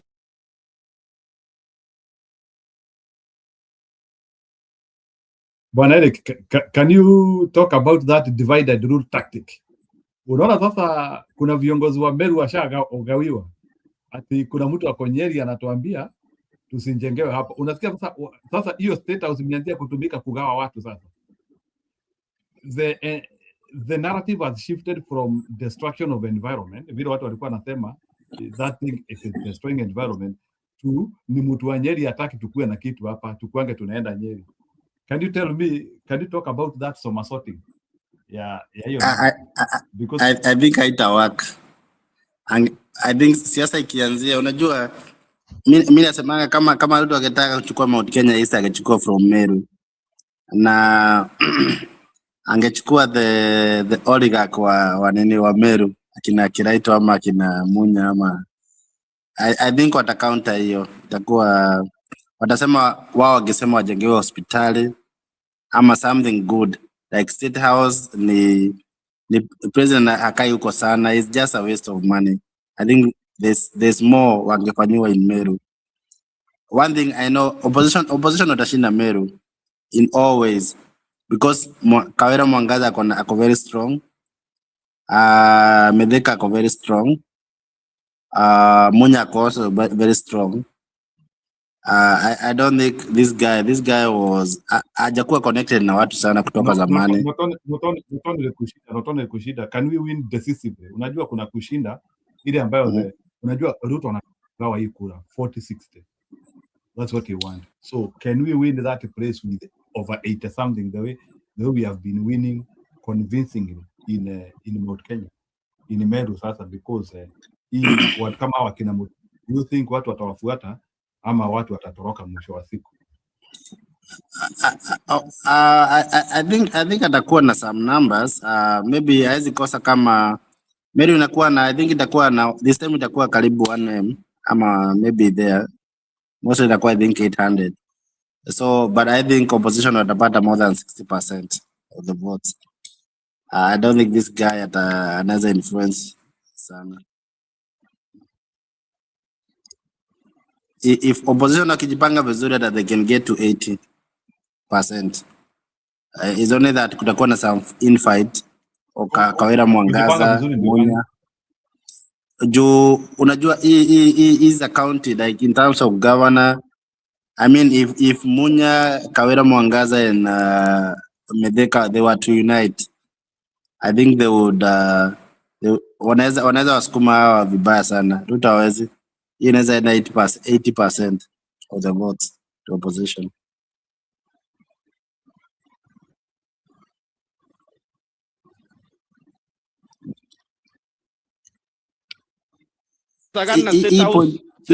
Hii point ya State House wataitaka vizuri sana. Yani unapigwa kwa kila njia. Si wewe utakuwa ukilala hapa, Your Excellency.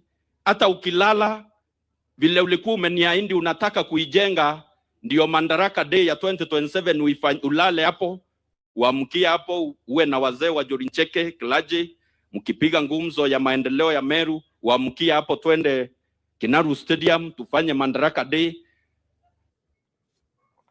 I come from Siaya. We don't have a state lodge in Siaya.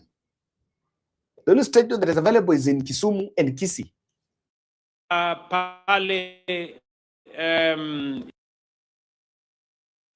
What's 243 into 6? 1458. Square root of 144? 12.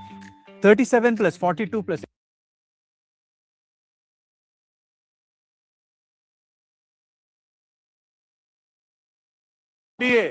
Mutashangaa.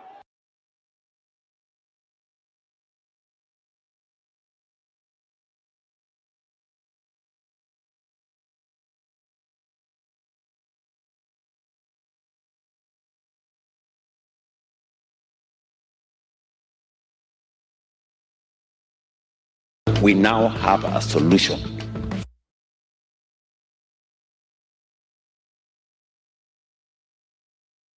For Nithi Bridge. Hapo Nithi Bridge imetusumbua. Sikizeni. Sasa contractor yuko tayari. Mimi nakuja na contractor hapa. Maybe in the next 1 month ama so. Na tumemwambia hiyo Nithi Bridge. We will build a modern bridge there. So Nithi, wacha tuende kwa Nithi Bridge. Huyu jamaa ameniuliza. Niliwaeleza wananchi wa Tharaka Nithi mahali my deputy anatoka kwamba hii Nithi Bridge tutaishughulikia. President William Ruto stood before Kenyans and said again, tumeweka shilingi bilioni 7 kujenga Nithi Bridge. Contractor yuko tayari pale. Si Nithi Bridge imetusumbua miaka yote.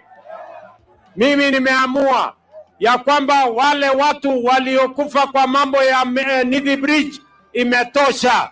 Hakuna tena mtu atakufa pale. Tunajenga daraja mpya. Tumeweka pale bilioni 7 kujenga mambo ya bridge ama daraja ya Nithi Bridge, ndio watu wa Meru waweze kutembea wakiwa salama. The crowd clapped, but many Kenyans didn't. Si ulionyeshwa design? Na hiyo bridge inatangazwa kesho. Because Kenyans have heard that sentence before. Not once, not twice, not even 5 times. We are somewhere between the 9th and the 11th time, depending on who is counting. Hii Nithi itakoma kuua wananchi wa hapa Meru na Tharaka Nithi na sehemu hii. Hii Nithi Bridge mimi nitatengeneza. Kuna bridge hapo imesumbua sisi na nakumbushwa kila siku inaitwa Nithi Bridge. Hiyo Nithi Bridge contractor amefika ako kwa hapo. Nimekubaliana na DP hapa, sio this week, hiyo wiki ingine, si ndio DP? The other week. Huyu mjamaa tuko tayari na contractor ana mobilize.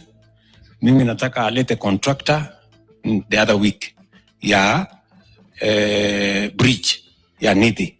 My assurance to you is that we now have a solution for Nithi Bridge. Chelewa kidogo nitatuma huyu fireman hakuje. Si ndio? Hiyo bridge tunataka tuitengeneze upya. Tumeweka pesa bilioni 7 ya Kenya ya kutengeneza hiyo bridge. And the bridge still there, still killing people, still waiting. Na tuko na pesa. Let's start at the beginning, because this story has won. The Nithi Bridge sits on the Embu Meru A9 road. It has been there since 1983. 43 years of sharp curves, steep approaches, and the river Nithi running cold and deep below. It is not just a bridge, it is a graveyard with guardrails. A bus went over in 2000, 45 people dead. Another in 2022, 33 more. Border riders, school children, families on their way home. The bridge has taken them all. Meru and Tharaka Nithi leaders have been screaming for realignment for years. Senator Mesu, civic leaders, ordinary Kenyans, all of them walking to the same podium, singing the same song, fix this bridge before it kills again. And when William Ruto showed up in 2022 asking for their votes, he heard that song and he sang it right back at them. We will fix it. And so it began. Inatangazwa lini? Mukiona mkifuatilia katika vyombo vya habari ama ile procurement, we are starting procurement ya Nithi Bridge tomorrow. ChatGPT, can I make money online with $0? Yes, you can. Using a new method called co-listing, you can manage properties for others and earn a percentage of the income without needing any upfront investment. Can you show me how to do it? Certainly. Step number 1, go to Craigslist for your local market and click on the housing category. Step number 2, click on this button to see the oldest listings for rent. Step number 3, find a property that's been sitting empty for at least 20 days or longer, because that means that the landlord is losing money and needs your help. Step number 4, copy the address, paste it into the Analyzer app, and click this big blue button. The Analyzer app shows that this property could potentially generate 2.3 times the long-term rental rate. Now, using the method I just showed you, let me show you one of my accounts that has 13 of my rentals, as you can see right here. Now, for further clarity, this is a 3-bedroom rental that I don't rent or own. This is another 3-bedroom rental that I don't rent or own. And finally, this is a 2-bedroom rental that I don't rent or own. So to summarize, I have over 24 rentals that I don't rent or own that are making me money, and I didn't buy any furniture for them, and I spent $0. Now, I'm not the only one that's making this work. Let me take you to my Facebook group, show you this is legit, and show you that other people are making this work too. Over here, you have Travis in Dallas, Texas. He's got over 20 properties that he doesn't rent or own. Over here, you have Suzanne over in Chicago. She's got over 5 properties that she doesn't rent or own. Over here, you have Beth. She's in Kansas, Missouri. She's got 15 properties that she doesn't rent or own. And over here, you have Carlos. He's in Los Angeles, and he's got over 11 properties that he doesn't rent or own. And finally, this is Margarita. She's got 2 properties in downtown Vancouver that she doesn't rent her own. And she got this latest property while she was traveling to Mexico. Guys, I could go on and on. But the point is, other people are making this work without having to rent or own any properties. Now, the best part is that it doesn't matter where you're from. It doesn't matter if you're new to business. And it doesn't even matter if you have no experience. You can plug into this system and start within days. Whether you live in a small town, a small city, or a big city. Now, I put together a free step-by-step training that unpacks the entire process from A to Z on how to land your first deal. So even if you never click on ads, make a one-time exception, because the reason this works so well is because only a handful of people know it even exists. Click the link and I'll see you on the other side.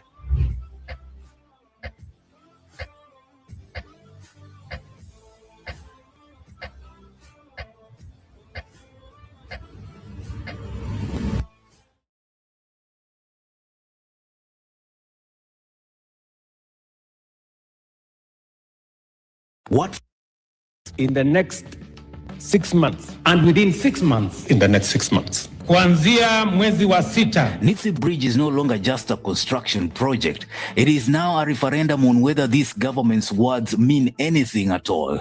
And every Kenyan who crosses that river is still waiting for the verdict in 6 months' time. What do you think? Drop your comments. Newsroom, Maisha TV, Bushabi Jr.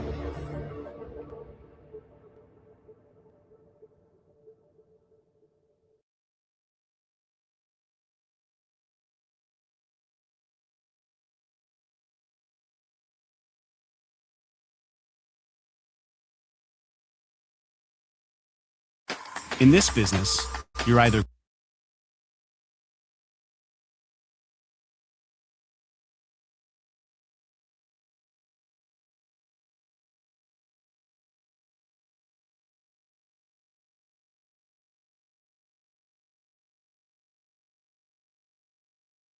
growing or you're grinding. Good morning, Fred. We've received an emergency call, and you're being rerouted. Success is no longer about working harder. It's about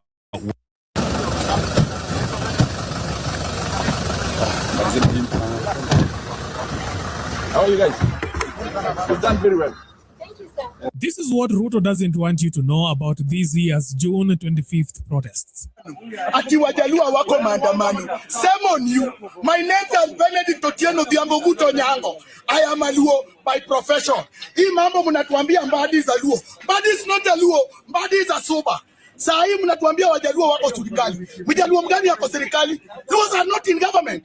Mbadi is a Soba. Sijui mwengine nani anaitwa aje huyu amepewa energy wenye waliuzia Museveni Wandai. Who is Wandai? Wandai is a lawyer. Mjaluo mgani anaitwa Wandai? Mjaluo anaitwa Onyango Otieno Owino. Kuni ushaisikia wapi Mjaluo anaitwa Wandai? Wandai is a Luo. I can tell you, my fellow Luos, Luos are not in government. And this government has one mission, to use Luos as goods. Kenya hii Wajaluo wamejaa kwa magara ndio wanatumika kama goods, lakini nataka kuambia Wajaluo wenye wanatumika kama goods Kenya hii, angalieni Mungiki walienda wapi? The government of Uhuru Muigai Kenyatta ilitumia Wakikuyu wakatumika kama Mungiki. You see, Ruto's men are out here doing a victory lap, patting themselves on the back and telling the nation that the police have finally grown up because this year they exercised restraint. No indiscriminate shooting, no live rounds spraying through the crowd. That no widespread cases of looting, vandalism, skirmishes, or injuries were reported in the country in relation to today's demonstrations. This is not only commendable, but also testament to the maturity of our politics and governance. And honestly, I would have applauded them too if I hadn't noticed this thing right here.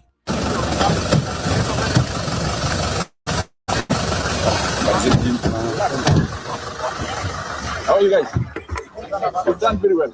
Thank you, sir. Hello? Good to see you. Good to see you, sir. You guys, you've done very well. We still have the remaining few hours and then we are done, isn't it? Yes. We are so happy what you've done so far. How are you, Bani? GSU? Yes, sir. Salama? Salama. It's easier. Yes, sir. Good. Yes, sir. Kila kitu iko sawa. Si wacha tutembee tuone Wednesday. Have you had lunch? Yes, sir. That's okay. You have had lunch. Yeah. Sawa. Mshikilie hivyo. Nitawatembelea. Maybe just a comment on how the day was. It's okay. Everything we are okay. Quite okay now. So, Because you've seen the here. No.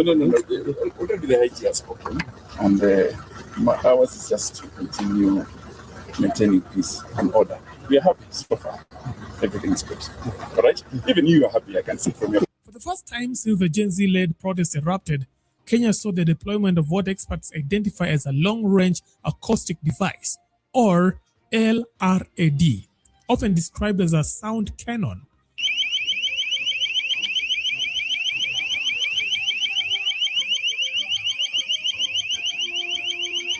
If you looked at this vehicle keenly, you might end up concluding that it is just one of those vehicles the police like to flaunt during protests.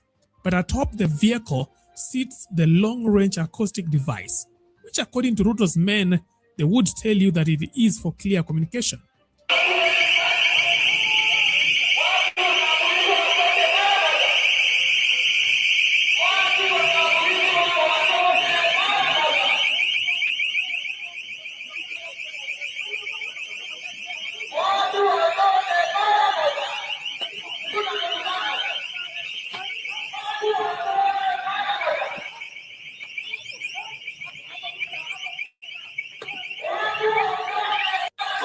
But what they won't tell you is that it can also emit highly concentrated, extremely loud sounds of about 160 decibels. an intensity capable of making you permanently deaf.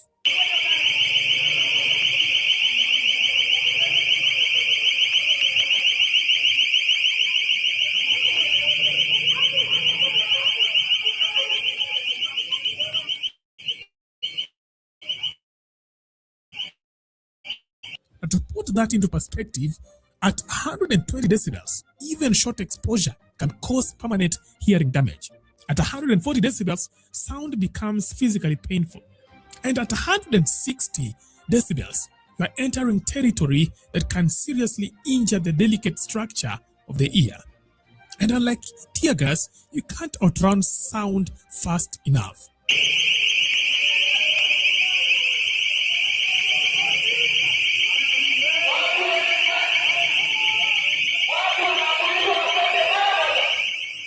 Supporters argue that these devices are non-lethal, a safer alternative to firearms, a modern crowd control tool used in other parts of the world. But human rights groups internationally have raised concerns about acoustic weapons for years, because while they may reduce visible injuries, their effects can be indiscriminate. Protesters, journalists, bystanders, yani anyone within range can be exposed.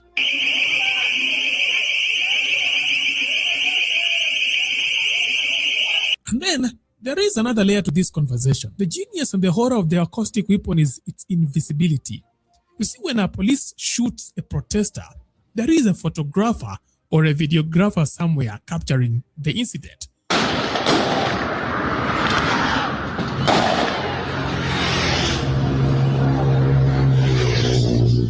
And there is also blood stains all over.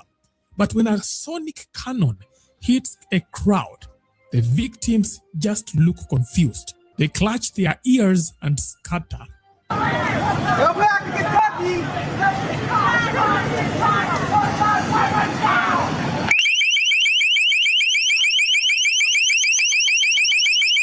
And the injury doesn't show up until weeks later when the ringing in your ears doesn't stop.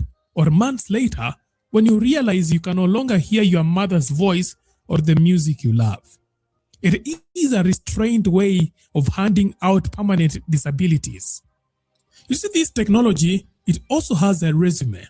Famously used in Palestine in 2013 to deter protesters during the Day of Rage protest. Now, it has been localized for the streets of Nairobi.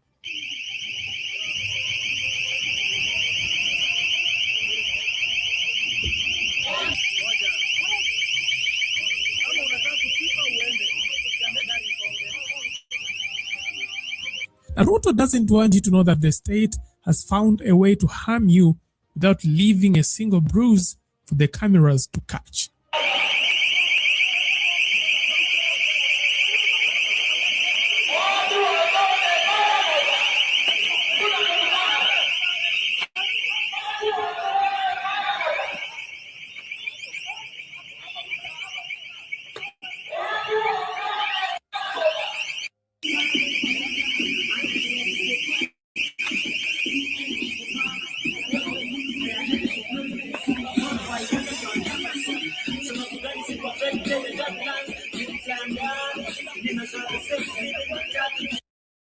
Real career transitions need deeper learning. 23-week comprehensive PG program in AI/ML from Texas McCombs is designed to help you build expertise across machine learning fundamentals, Gen AI, and agentic AI systems.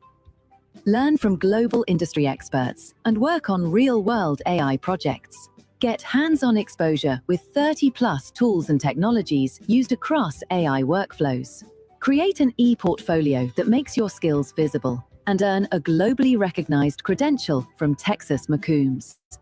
Make a successful career transition into AI. Get started now.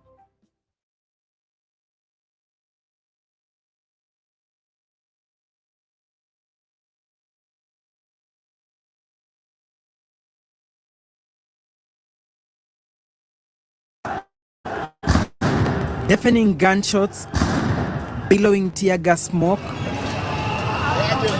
burning vehicles, loud screams, blaring, piercing and rapidly oscillating ambulance sirens rented the air in the central business district, ostensibly the government square, as pandemonium reigned after youthful protesters christened Gen Z's invaded parliament.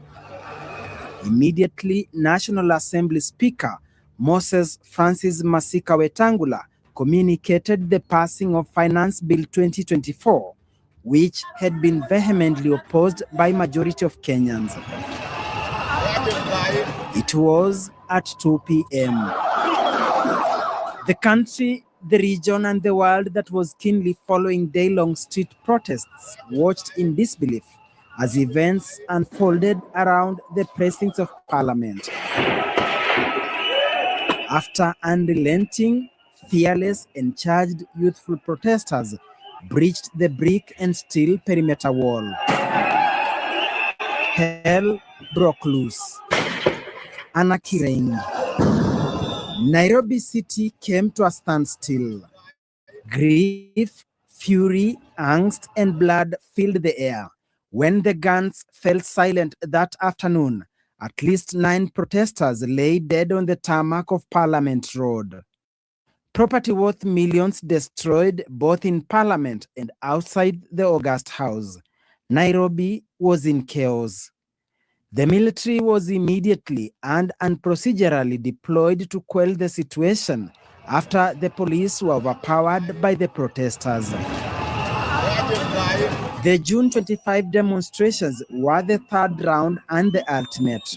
Similar protests had been carried out on 18th and 20th June 2024.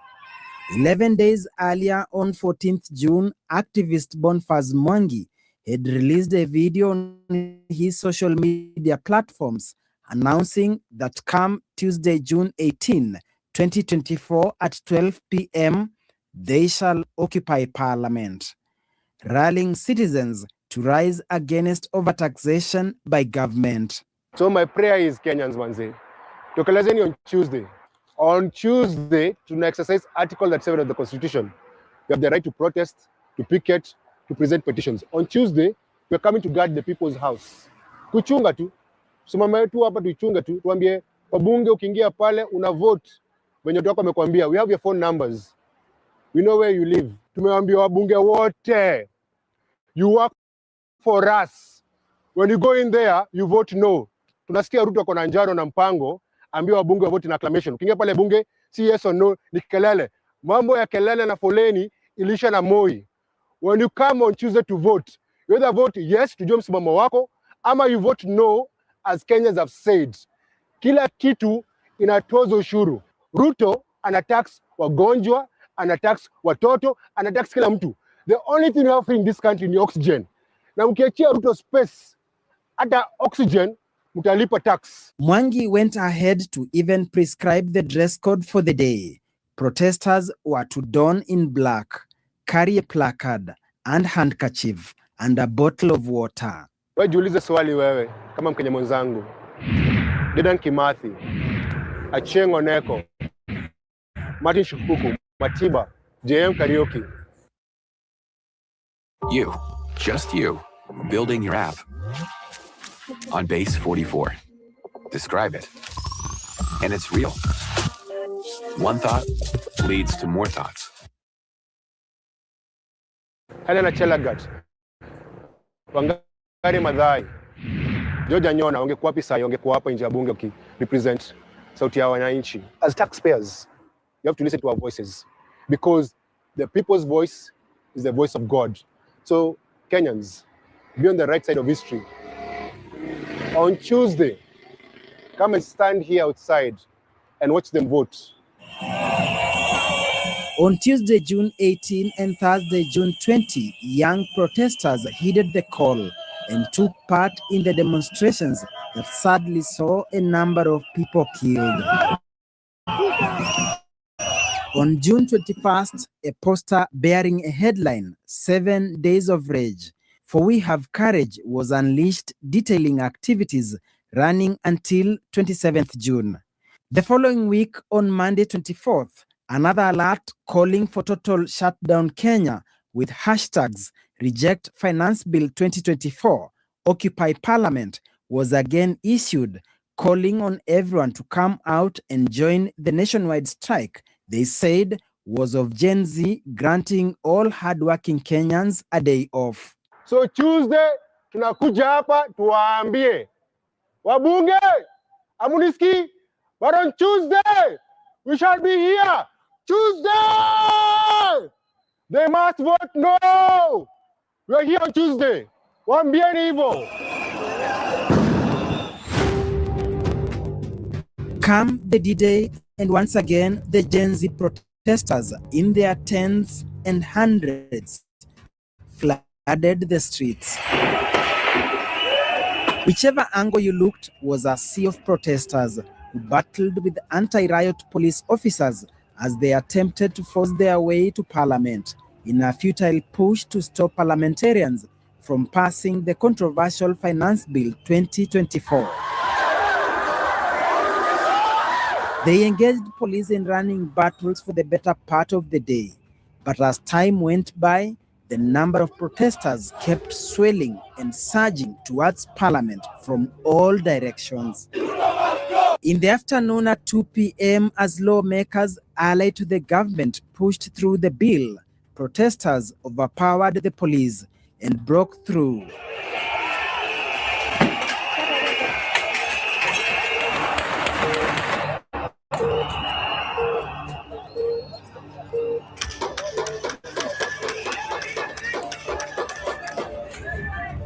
Dashing inside the heavily fortified Parliament, destroying everything in their wake.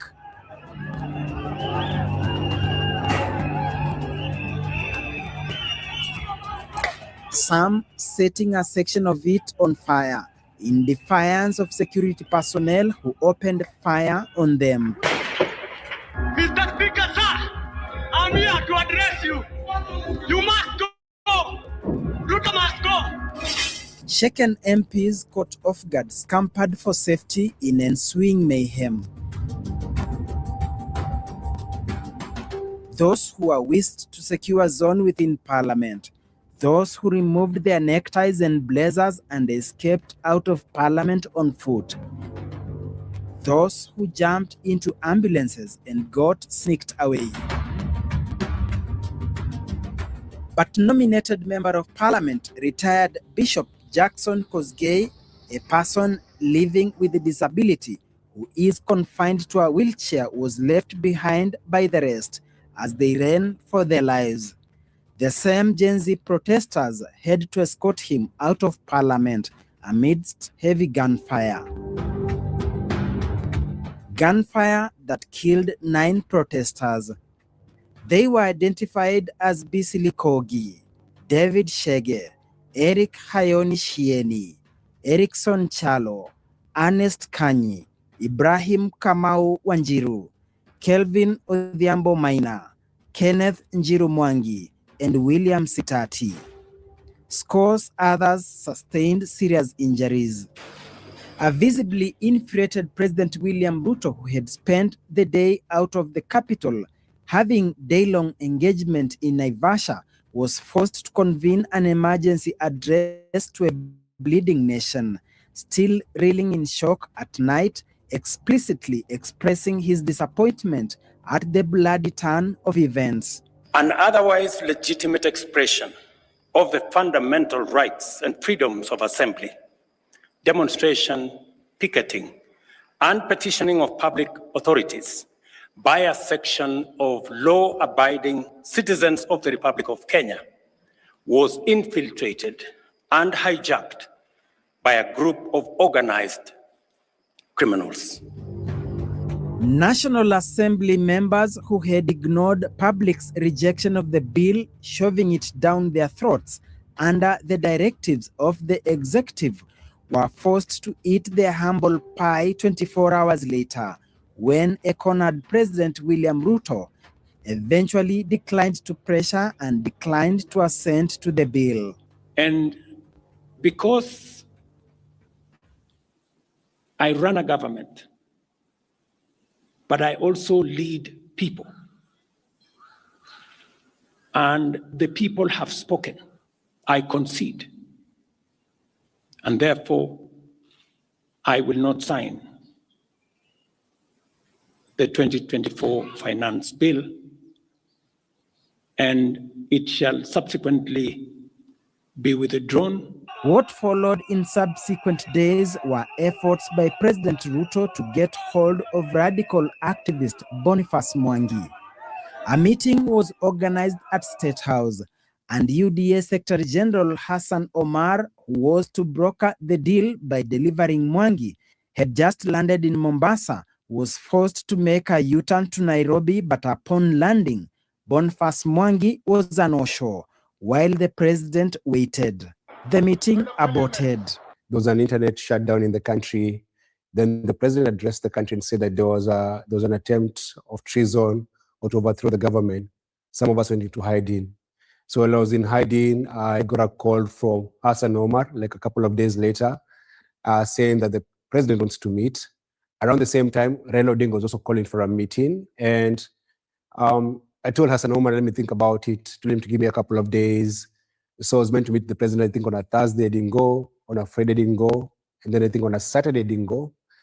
And the reason I didn't go to meet the president was very, very simple. The demands that we had in the streets were very open. It was about reject the finance bill.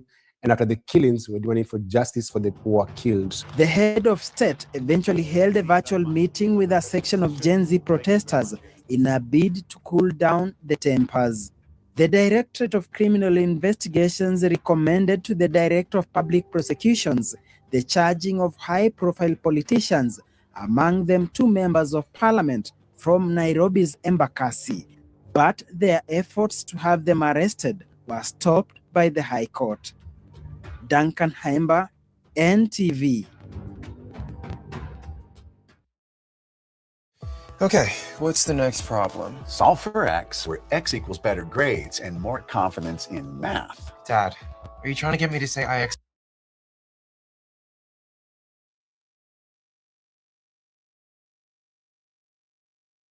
Gen Z protesters in a bid to cool down the tempers. The Directorate of Criminal Investigations recommended to the Director of Public Prosecutions the charging. Welcome to Hot 96. Thank you. Yeah. So.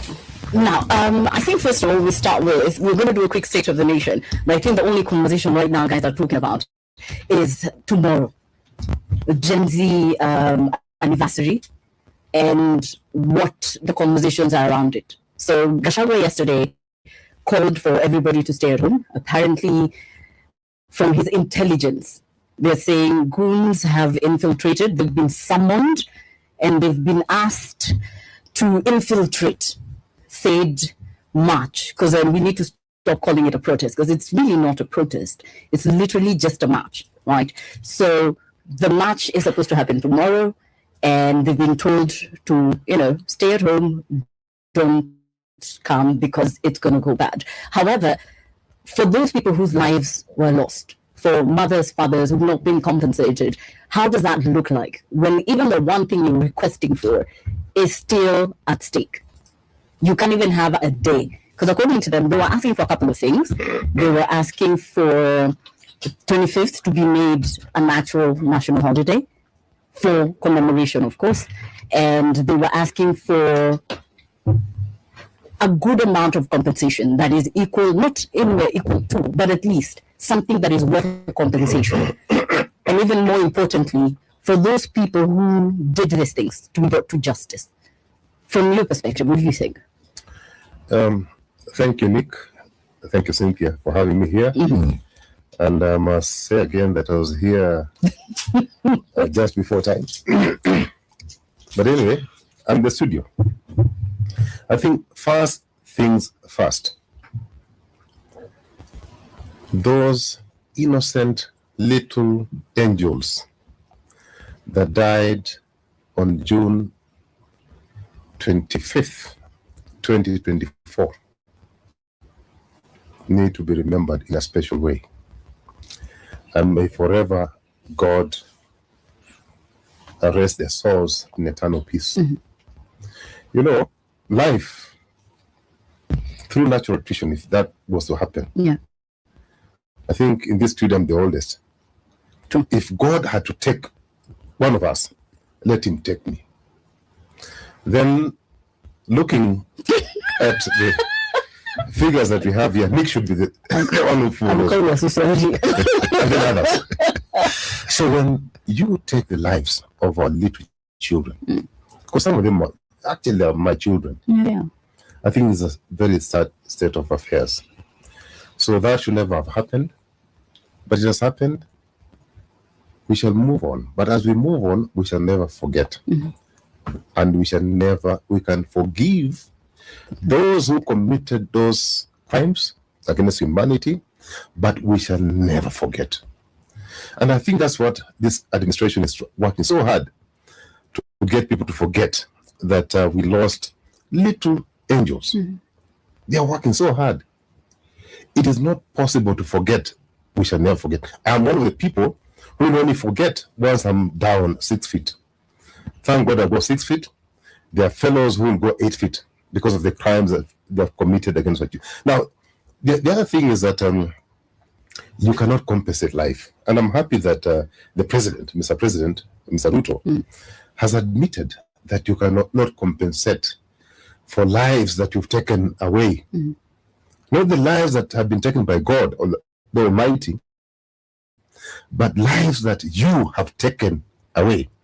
You just cut their life short. So you can't compensate in whatever form. The only way compensation, even in the Bible, if you read the Bible, I'm not a good reader of the Bible, but I'm told it says that a hand for hand. So if you took away a life, the only way you can compensate is that we also take away your life. That's the only compensation. If you read the Bible.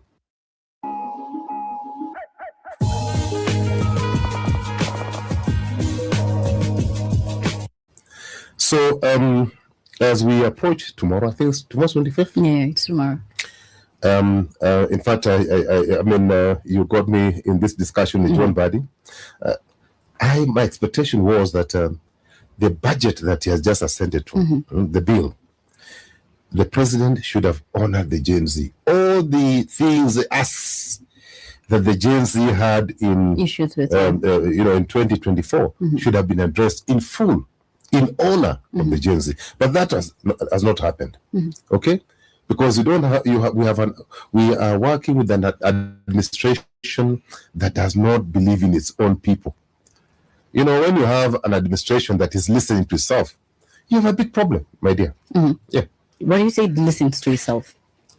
Well, if you're not listening to me, you're listening to yourself. Well, isn't that the purpose of the advisor that he has? Leadership. Leadership. Yes. Leadership.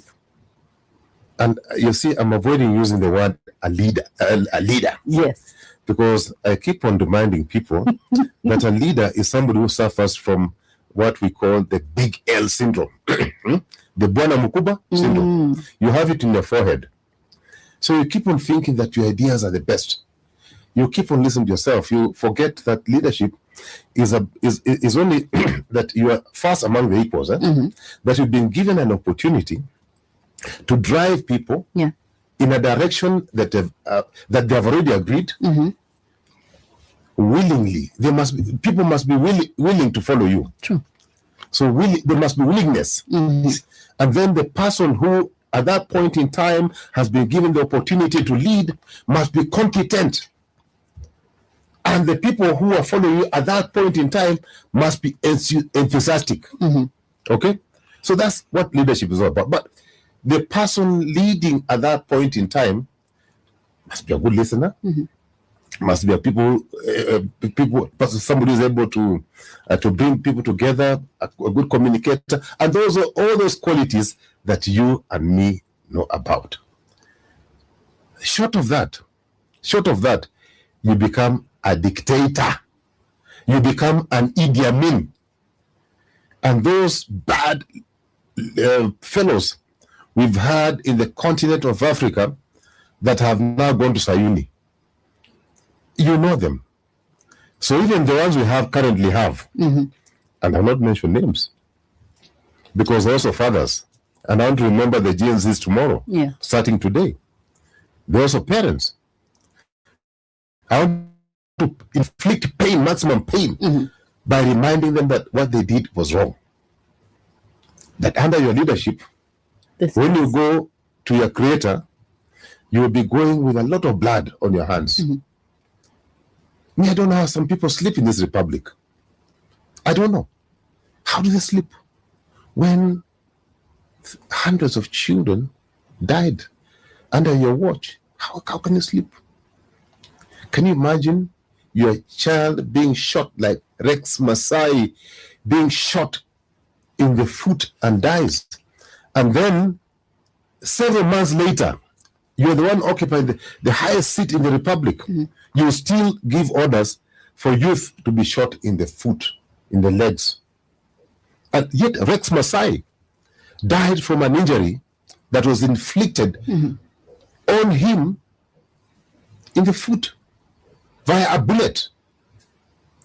So, I mean, when I saw His Excellency, my friend, reading a statement in State House, receiving a report from this committee that he put together, and I thank Faith Odhiambo for being faithful, for running away from that committee. You can't be part of that committee. Let me ask you, Banakisi, have you ever gotten a chance to, because the other day we had Onesmus Gogoi, who said he speaks to the president and has told him, called him out sometimes. Have you gotten a chance to ever speak to him? You met Mbadi today.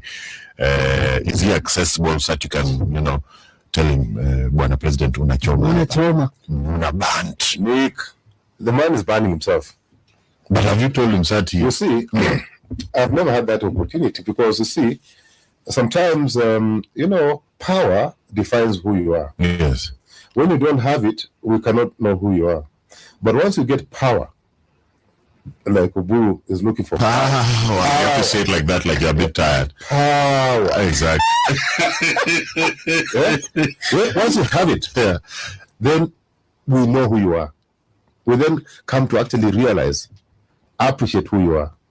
So we didn't know who William Samoei Ruto was until he got power. So Is your roof leaking? Are your headlights too bright? Can ants read? Maybe unfortunate that I have not had the opportunity to speak to His Excellency the President from the time he took over the leadership of this country. I have not had time. I have not time, but I have not had access. He knows me because we've interacted before. Yeah. The first time we interacted was in 1992. And I don't want to get that history way back, you know. Yeah. When some of us only owned one suit, man. So now there are three, I'm believing. No, I don't have one, man. I don't have one. I still have one. Nick, come on, man. I only have one. In fact, I've taken to laundry. So you see, remind us your birthday, we'll get your second one. Please, 20th January. So, you know, when you occupy that office, like any leader or person exercising leadership, the person I keep on talking about is Emilio Mwai Kibaki. I think that's that was my president. Yes. He spoke less, but he listened more. He listened. And then he surrounded himself with very astute advisors. Yes. You know, people who are his age mates, some even were slightly older than him, but people who had nothing to lose. People who would look at him in the eye, eyeball to eyeball, and tell him, "Oh, Emilio, not Mr. President, Excellency, I'm kneeling down, falling down all over." Guys will tell him, "Here, you're failing." But what is happening currently? You have guys who came from nowhere, guys who think that the president is their savior, guys who can not look at the president in the eye, eyeball to eyeball, and tell him, "You know what? Here, you're failing."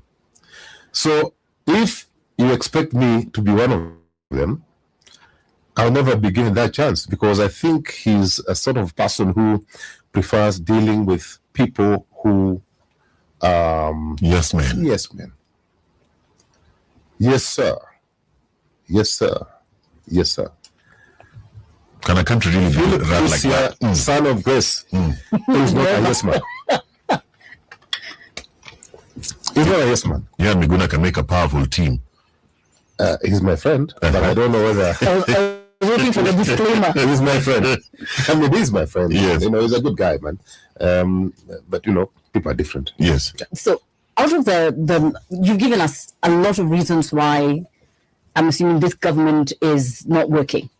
And I remember when we put out in the poster, we said they're working. The guys are working. But they're working towards failure. So when we said Kenya is at a crossroads, right? And we're here to decide, then are we going to continue the way we are, or we're going to look for a better option? And we have a list of, you know, almost 7-8 people who would fit the position, according to themselves, right? And I say themselves because currently we have no way of knowing. Personally, we see you, yeah? Mother Karua has never been a president. Kalonzo has been a deputy president, I believe, at one point, and the rest. We have no way of knowing whether or not they're going to be much better. Kwa hiyo list yako yote, wewe unaona nani? Cynthia. Usiogope. Listen, you know, you've asked a very hard question. It's not a hard question. It's a very straightforward because question. see, I am the executive director of Azimio La Umoja. And the people have so far declared, you know, I work for all of them. So I can tell you that they all fit the bill. What I can tell you is that they are all better. They can all be. They can be better than William. All of them. All of them. Martha's my friend. She's been a cabinet minister. Yes. She's better. You know, even Matiang'i has been there. Yes. You know, so all of them fit the bill. Let's start from there. So what Kenyans should be looking for is a person who has the capacity to put this team together. You know, to provide leadership. Not a leader, but to provide leadership. Someone who would accept that I'm just first among equals.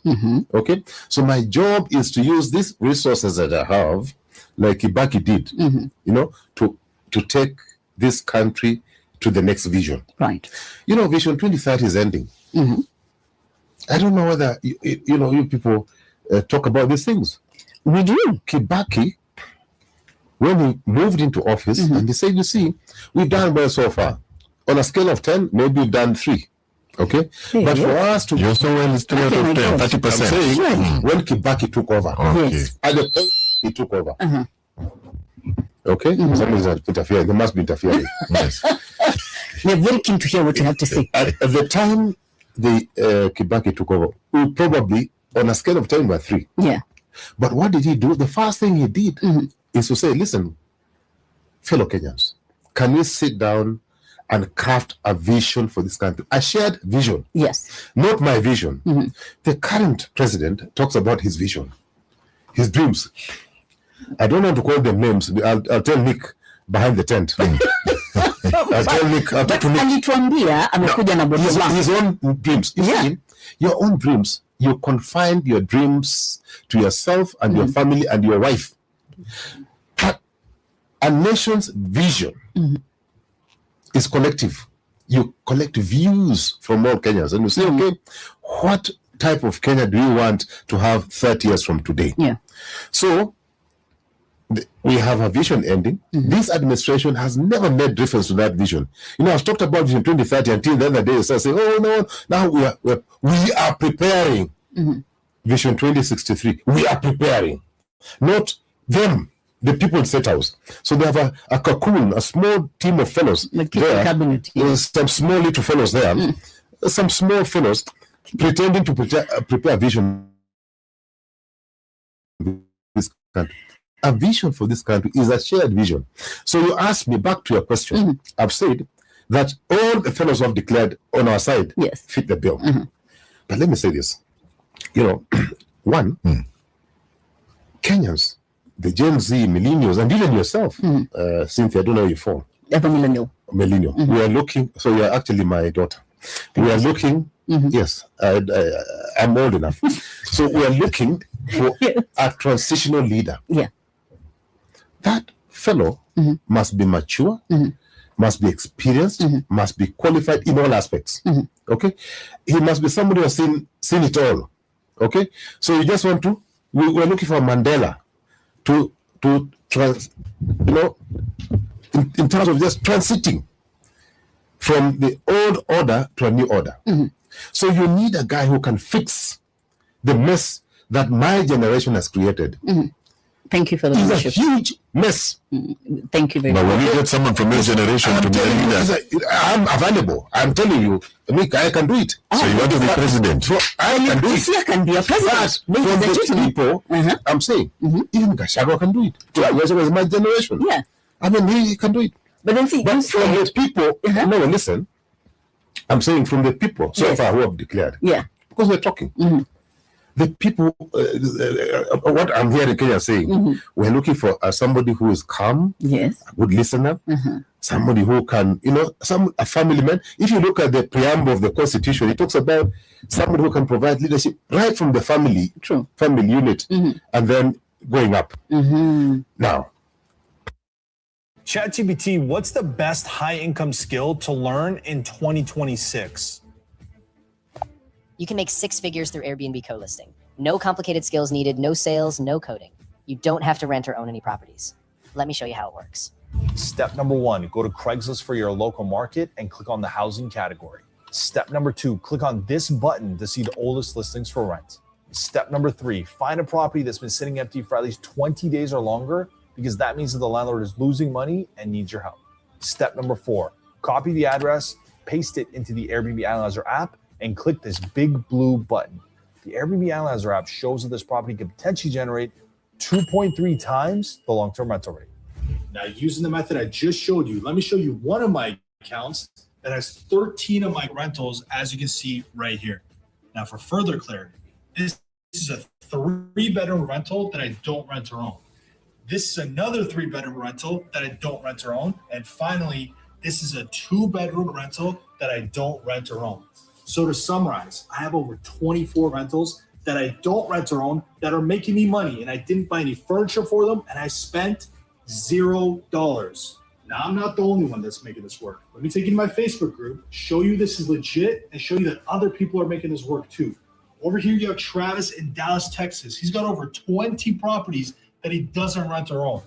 Over here, you have Suzanne over in Chicago. She's got over 5 properties that she doesn't rent or own. Over here, you have Beth. She's in Kansas, Missouri. She's got 15 properties that she doesn't rent or own. And over here, you have Carlos. He's in Los Angeles, and he's got over 11 properties that he doesn't rent or own. And finally, this is Margarita. She's got 2 properties in downtown Vancouver that she doesn't rent or own. And she got this latest property while she was traveling to Mexico. Guys, I could go on and on.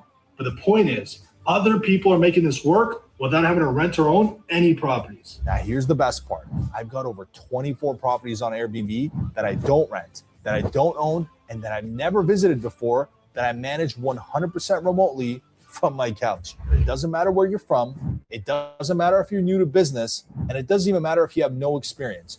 You can plug into this system and start within days. And Airbnb co-listing works whether you live in a small town, a small city, or a big city. Now, I put together a free step-by-step training that unpacks the entire process of Airbnb co-listing from A to Z on how to land your first deal. So even if you never click on ads, make a one-time exception, because the reason this works so well is because only a handful of people know it even exists. Click the link and I've defined the type of leader that the person who can, provide leadership. Okay? And I've said all people in my team can do it. All of them. True. But I think in this transitional period, in my view, and I'm saying you really put me in a corner. I know. You really put me in a fix. I am sorry. I think people are saying just a transitional arrangement. And I'm hoping that if Stephen Kalonzo Musyoka is given this opportunity, he will not just talk about 2 terms. He must talk about 1 term. Get in, fix, and get out. Get in, fix. Get in, fix the mess that our generation has created, and transit and go home and rest. Maybe you can highlight some of the deep-rooted messes that we have. Because you said our generation, so you know. I'm saying we can start from county government going all the way to the top. Umetufanyia nini sisi jamani? Umetufanyia nini? The messes we've done. Yes. Corruption at levels that you can never imagine. Uhuru, in his own admission, he admitted that this country loses 2 billion per day. In a year's what? Almost 700. Uhuru himself, okay? This administration has admitted that we lose 3 billion.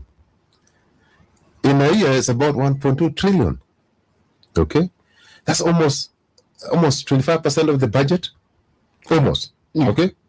So they are looking for money for development. They're looking for money to pay loans. If they only stop corruption, they'll have enough money for development and do what? And pay the loans that we have. Clear. So the biggest issue is corruption as a result of bad governance. So Nick asked me, what can we do? Some of these things don't need a magician. They just need somebody who is committed, like Kibaki was, committed to good governance. Okay? You know, rule by the rule of law. We have a beautiful constitution. Why are you trying to govern out of the constitution? Disobeying court orders and what have you. Just govern this country through the rule of law. Use the constitution. Number 2, bad management. We have completely mismanaged our economy. Okay? If you look at what this administration is doing, by the time you allocate a non-productive area like State House, you allocate State House 17 billion. Yes. I think by the time they're done this financial year, budget down here, they have done 18 billion. Have you included the budget for the church he was to build? Yeah, not you said the president. My friend. In the next 6 months. Listen, the president said that was coming from his pocket with friends. Yes. But anyway, that aside, by the time, it's crazy. I think if you look at the budget for State House, it's probably more than even White House. Yes. Yeah, but it is. Actually, it is. 18 billion. By far, yeah. Now you are allocating 18 billion to a non-productive unit. It's not a unit that spurs economic activities.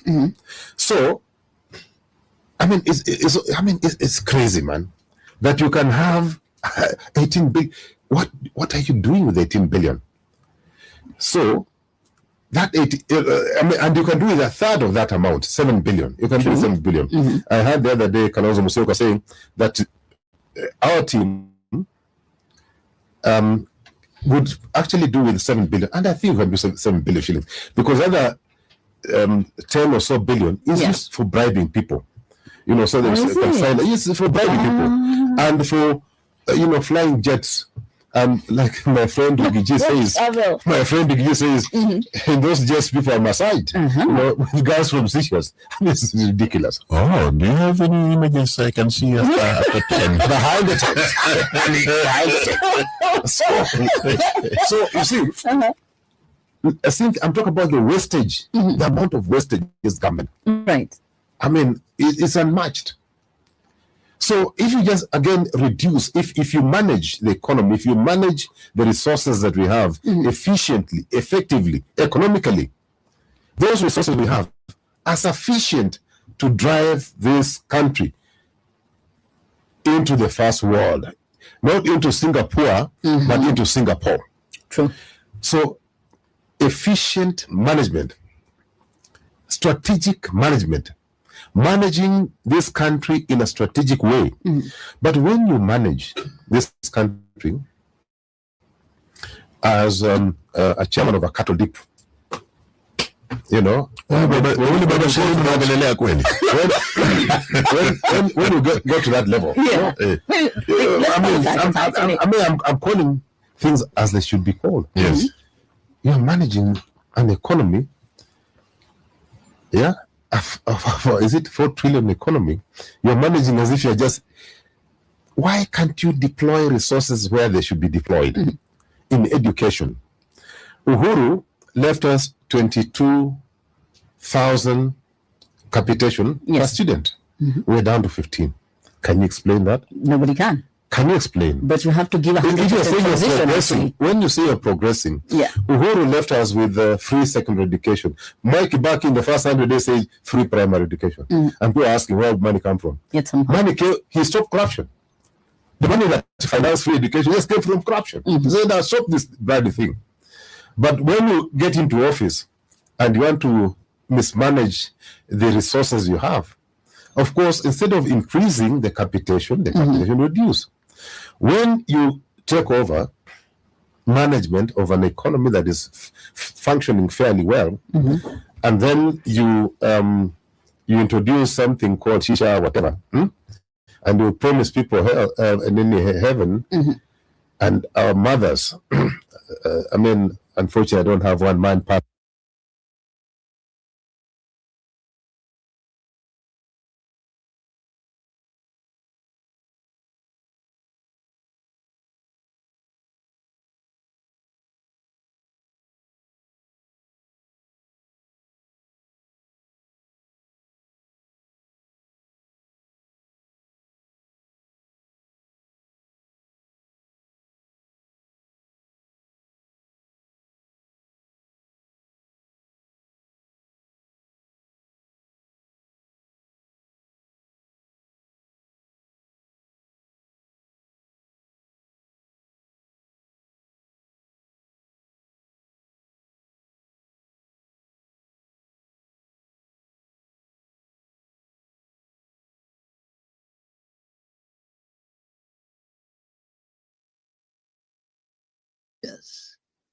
Leak out such sensitive information.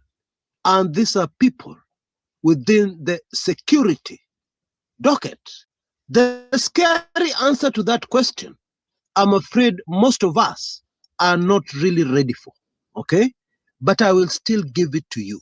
To be clear, several things have happened over the last few hours and days to fully confirm very convincingly that the information leaked out, the information from the whistleblower, if you like, is 100% correct. And I'm not even talking about the number former Deputy President Rigathi Gachagua came out with, a number that seems very far-fetched, to say the truth. Watu 10,000 walitakiwa wamalizwe hiyo siku, Gen-Zs mostly. I'm not even talking about that. And I'm not even talking about the unverified footage of somebody who appeared on camera in what appeared to be Kenya police uniform, say that they would disobey orders, that would involve kumaliza Gen-Zs. I'm not even talking about that, because that footage is totally unverified. Anybody can wear any uniform. After all, it has happened in the past. And so all that is not included when I say that we have definite confirmation that this information, this leak, was absolutely the truth. And to save your precious time, I'm going to drop in those confirmations as we go along. Now, despite earlier confirmations that the turnout of Gen-Zs on June 25th was going to be very high, despite that, the truth is the turnout ultimately was very low. Did the voicing of this leaked sensitive information impact the turnout, the voicing by Rigathi Gachagua? Definitely. I mean, the truth is, even when you don't like somebody, but every time they come out with information, it ends up panning out, you will tend to listen to them. That is human nature.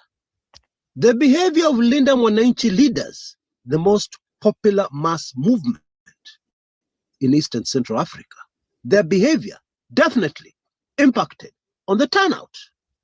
And it was very strange, bizarre behavior, because Sifuna and company told us the day before that they were postponing their rally in Kisii, which was due the day after June 25th. They were postponing it to the next Friday. And then they said something else, to stand in solidarity with the Gen Z commemoration, protests, and peaceful marches. Now, please note very carefully, to stand with them, not to participate with them in the said protests. Because ordinarily, they would have said, they would have appealed to supporters of Linda Mwananchi to turn out in great numbers for the protests. Don't you think? But they didn't do that. Regulars on this channel will also know that something similar to this has happened before. Just before the Kakamega rally, the Sifuna Linda Mwananchi Kakamega rally, Sifuna received vital intel, advanced information from, wait for this one, Rigathi Gachagua, that helped tremendously in protecting Linda Mwananchi leaders when they did the Kakamega, very successful Linda Mwananchi rally.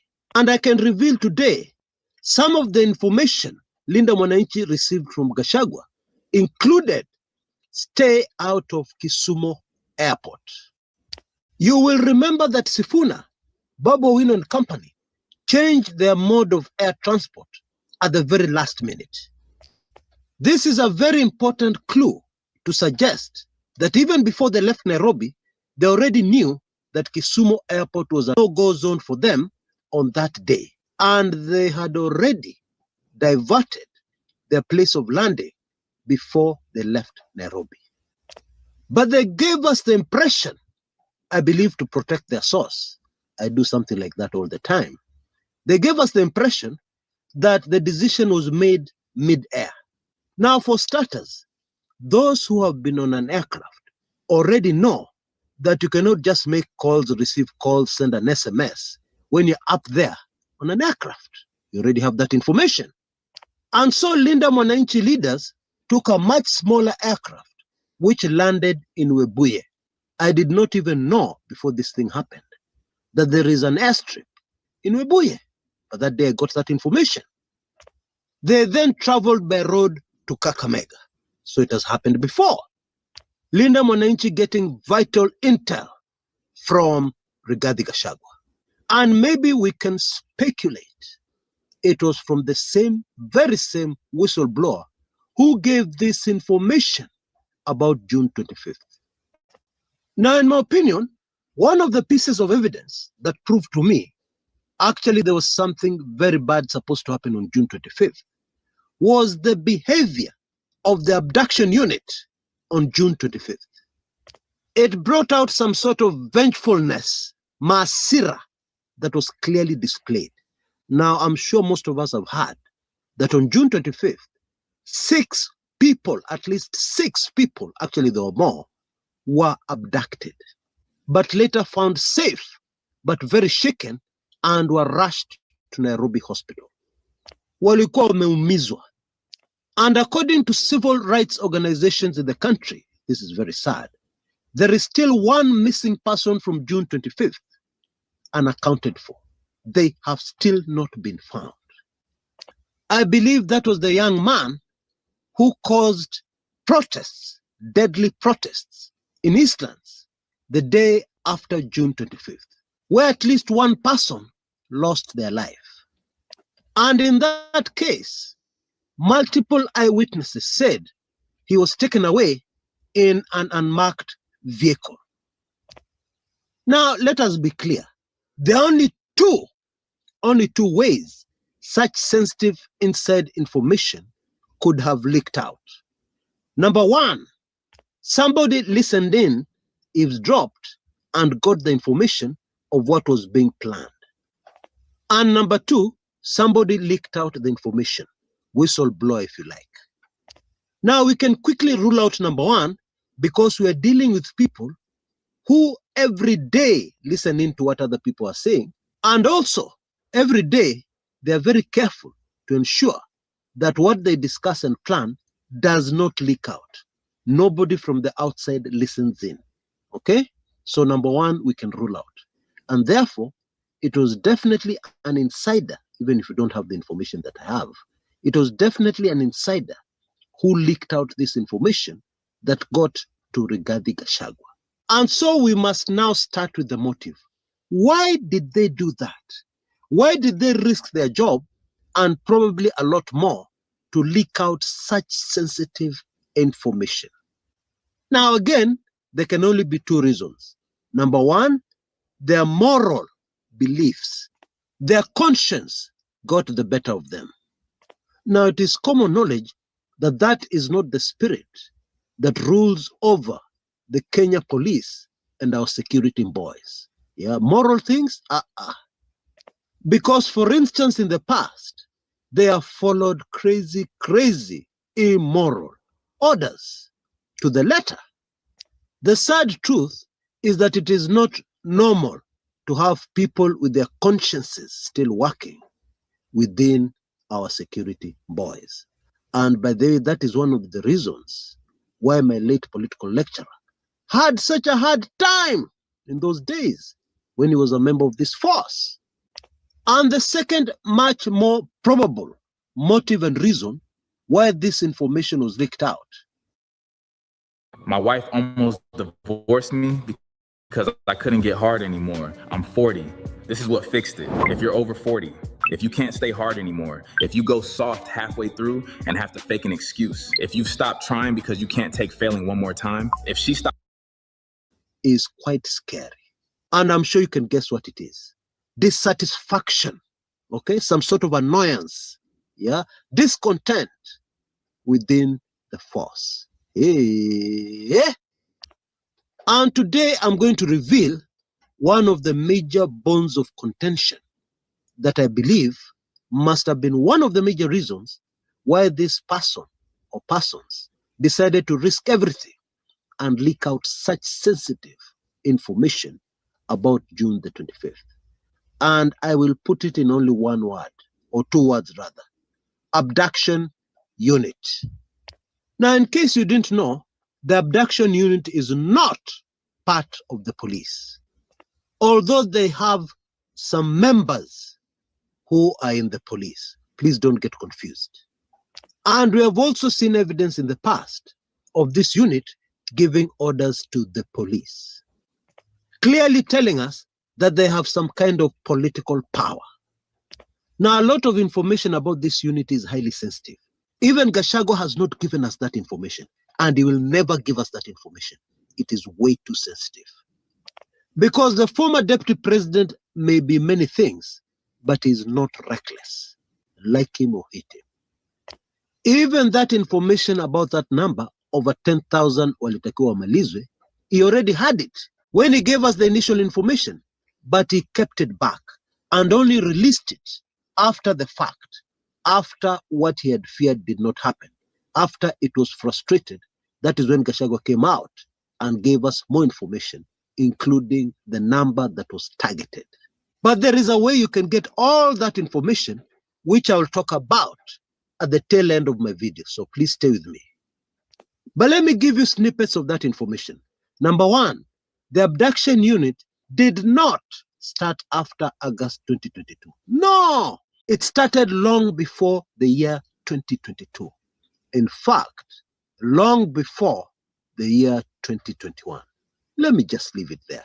And some of the reasons why the police have issues with the abduction unit, yeah, at least some members of the police have issues with them, is that the abduction unit boasts of some of the most high-tech, state-of-the-art security equipment that even our police do not have never dreamt of having. True story. Have you ever asked yourself how they're able to trace people so quickly, yeah, anywhere in the country? And in some instances, even those said targeted people have switched off their phones. Have you ever asked yourself how? Why are they able to do this? And then there is this information. Yeah, part of it is the public domain, but many of us have never understood or are yet to understand the link to the abduction unit. We are all aware that a brand new cyber crimes unit has been launched. Guess who the members of that unit are? Big tip, that unit was already operational before the formation of the brand new, sparkling brand new Cyber Crimes Unit. Please allow me to leave it there. Now that we understand the motive for leaking out this information, naturally the next thing to tackle are the possible consequences going forward. And I will start with a very simple question. Who do whistleblowers benefit and who do they frustrate in a very major way? Simple answer, whistleblowers, whatever their motives and reasons are, usually protect, save the long-suffering general public, and they frustrate the very powerful people who have been operating with impunity. Mtadu, those people are usually frustrated and stopped.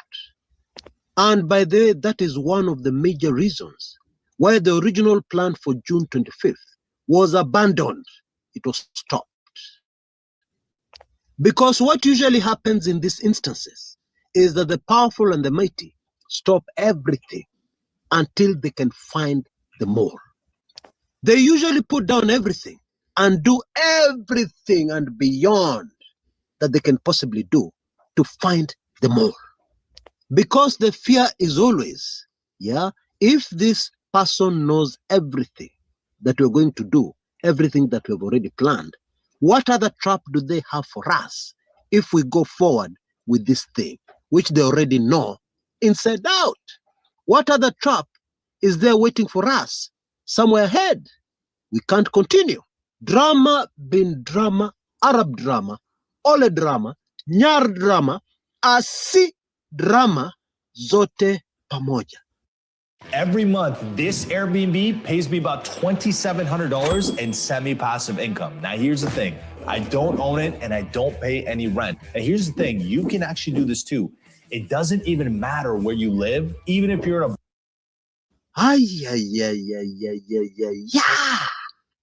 Now, the information you're looking for on this abduction unit, crazy information, is in one of my highly sensitive special reports, which I published a while back, meaning that there are some of us who already have this information. You know what I'm talking about. But this is highly sensitive, but also very important. And so today, I'm willing to send you that single highly sensitive special report only for a token Kenya shillings 199 to support the Kume Kucha Chris mission for a better Kenya. And please, don't forget to text me your email address immediately after you've made your payment. Please don't forget. I am still drowning in guilt because there are some people who have sent me chapa, but they have not sent me their email addresses, and I have no way of contacting them because you know these days M-Pesa wana feature parts of the number. Please nisaidie na unitoe kwa guilt. Send me that email address, Conman Stairway. Send me that email address with information, details of your payment whenever you made it. Anyway, you can see details of what you need to do if you need this single highly sensitive special report with the information you're looking for. All of it. It will really shock you. All the details on your screens right now. And in case you're interested in the golden key permanently, there is a brand new offer today and the price is Kenya shillings 999. The details are also on your screens right now. Please move with speed. This is yet another sponsored offer, even the 1991. Please take full advantage. Until next time, this is Chris Karaoke Kumekucha.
Okay, ni sawa. I think it has been a good show. Nitafungua tena kesho. So I appreciate for those who have participated in the show. Till we meet tomorrow. Thank you very much. Wale wanaona World Cup muendelee kuona. South Africa is gone. The first team to be eliminated. Bye.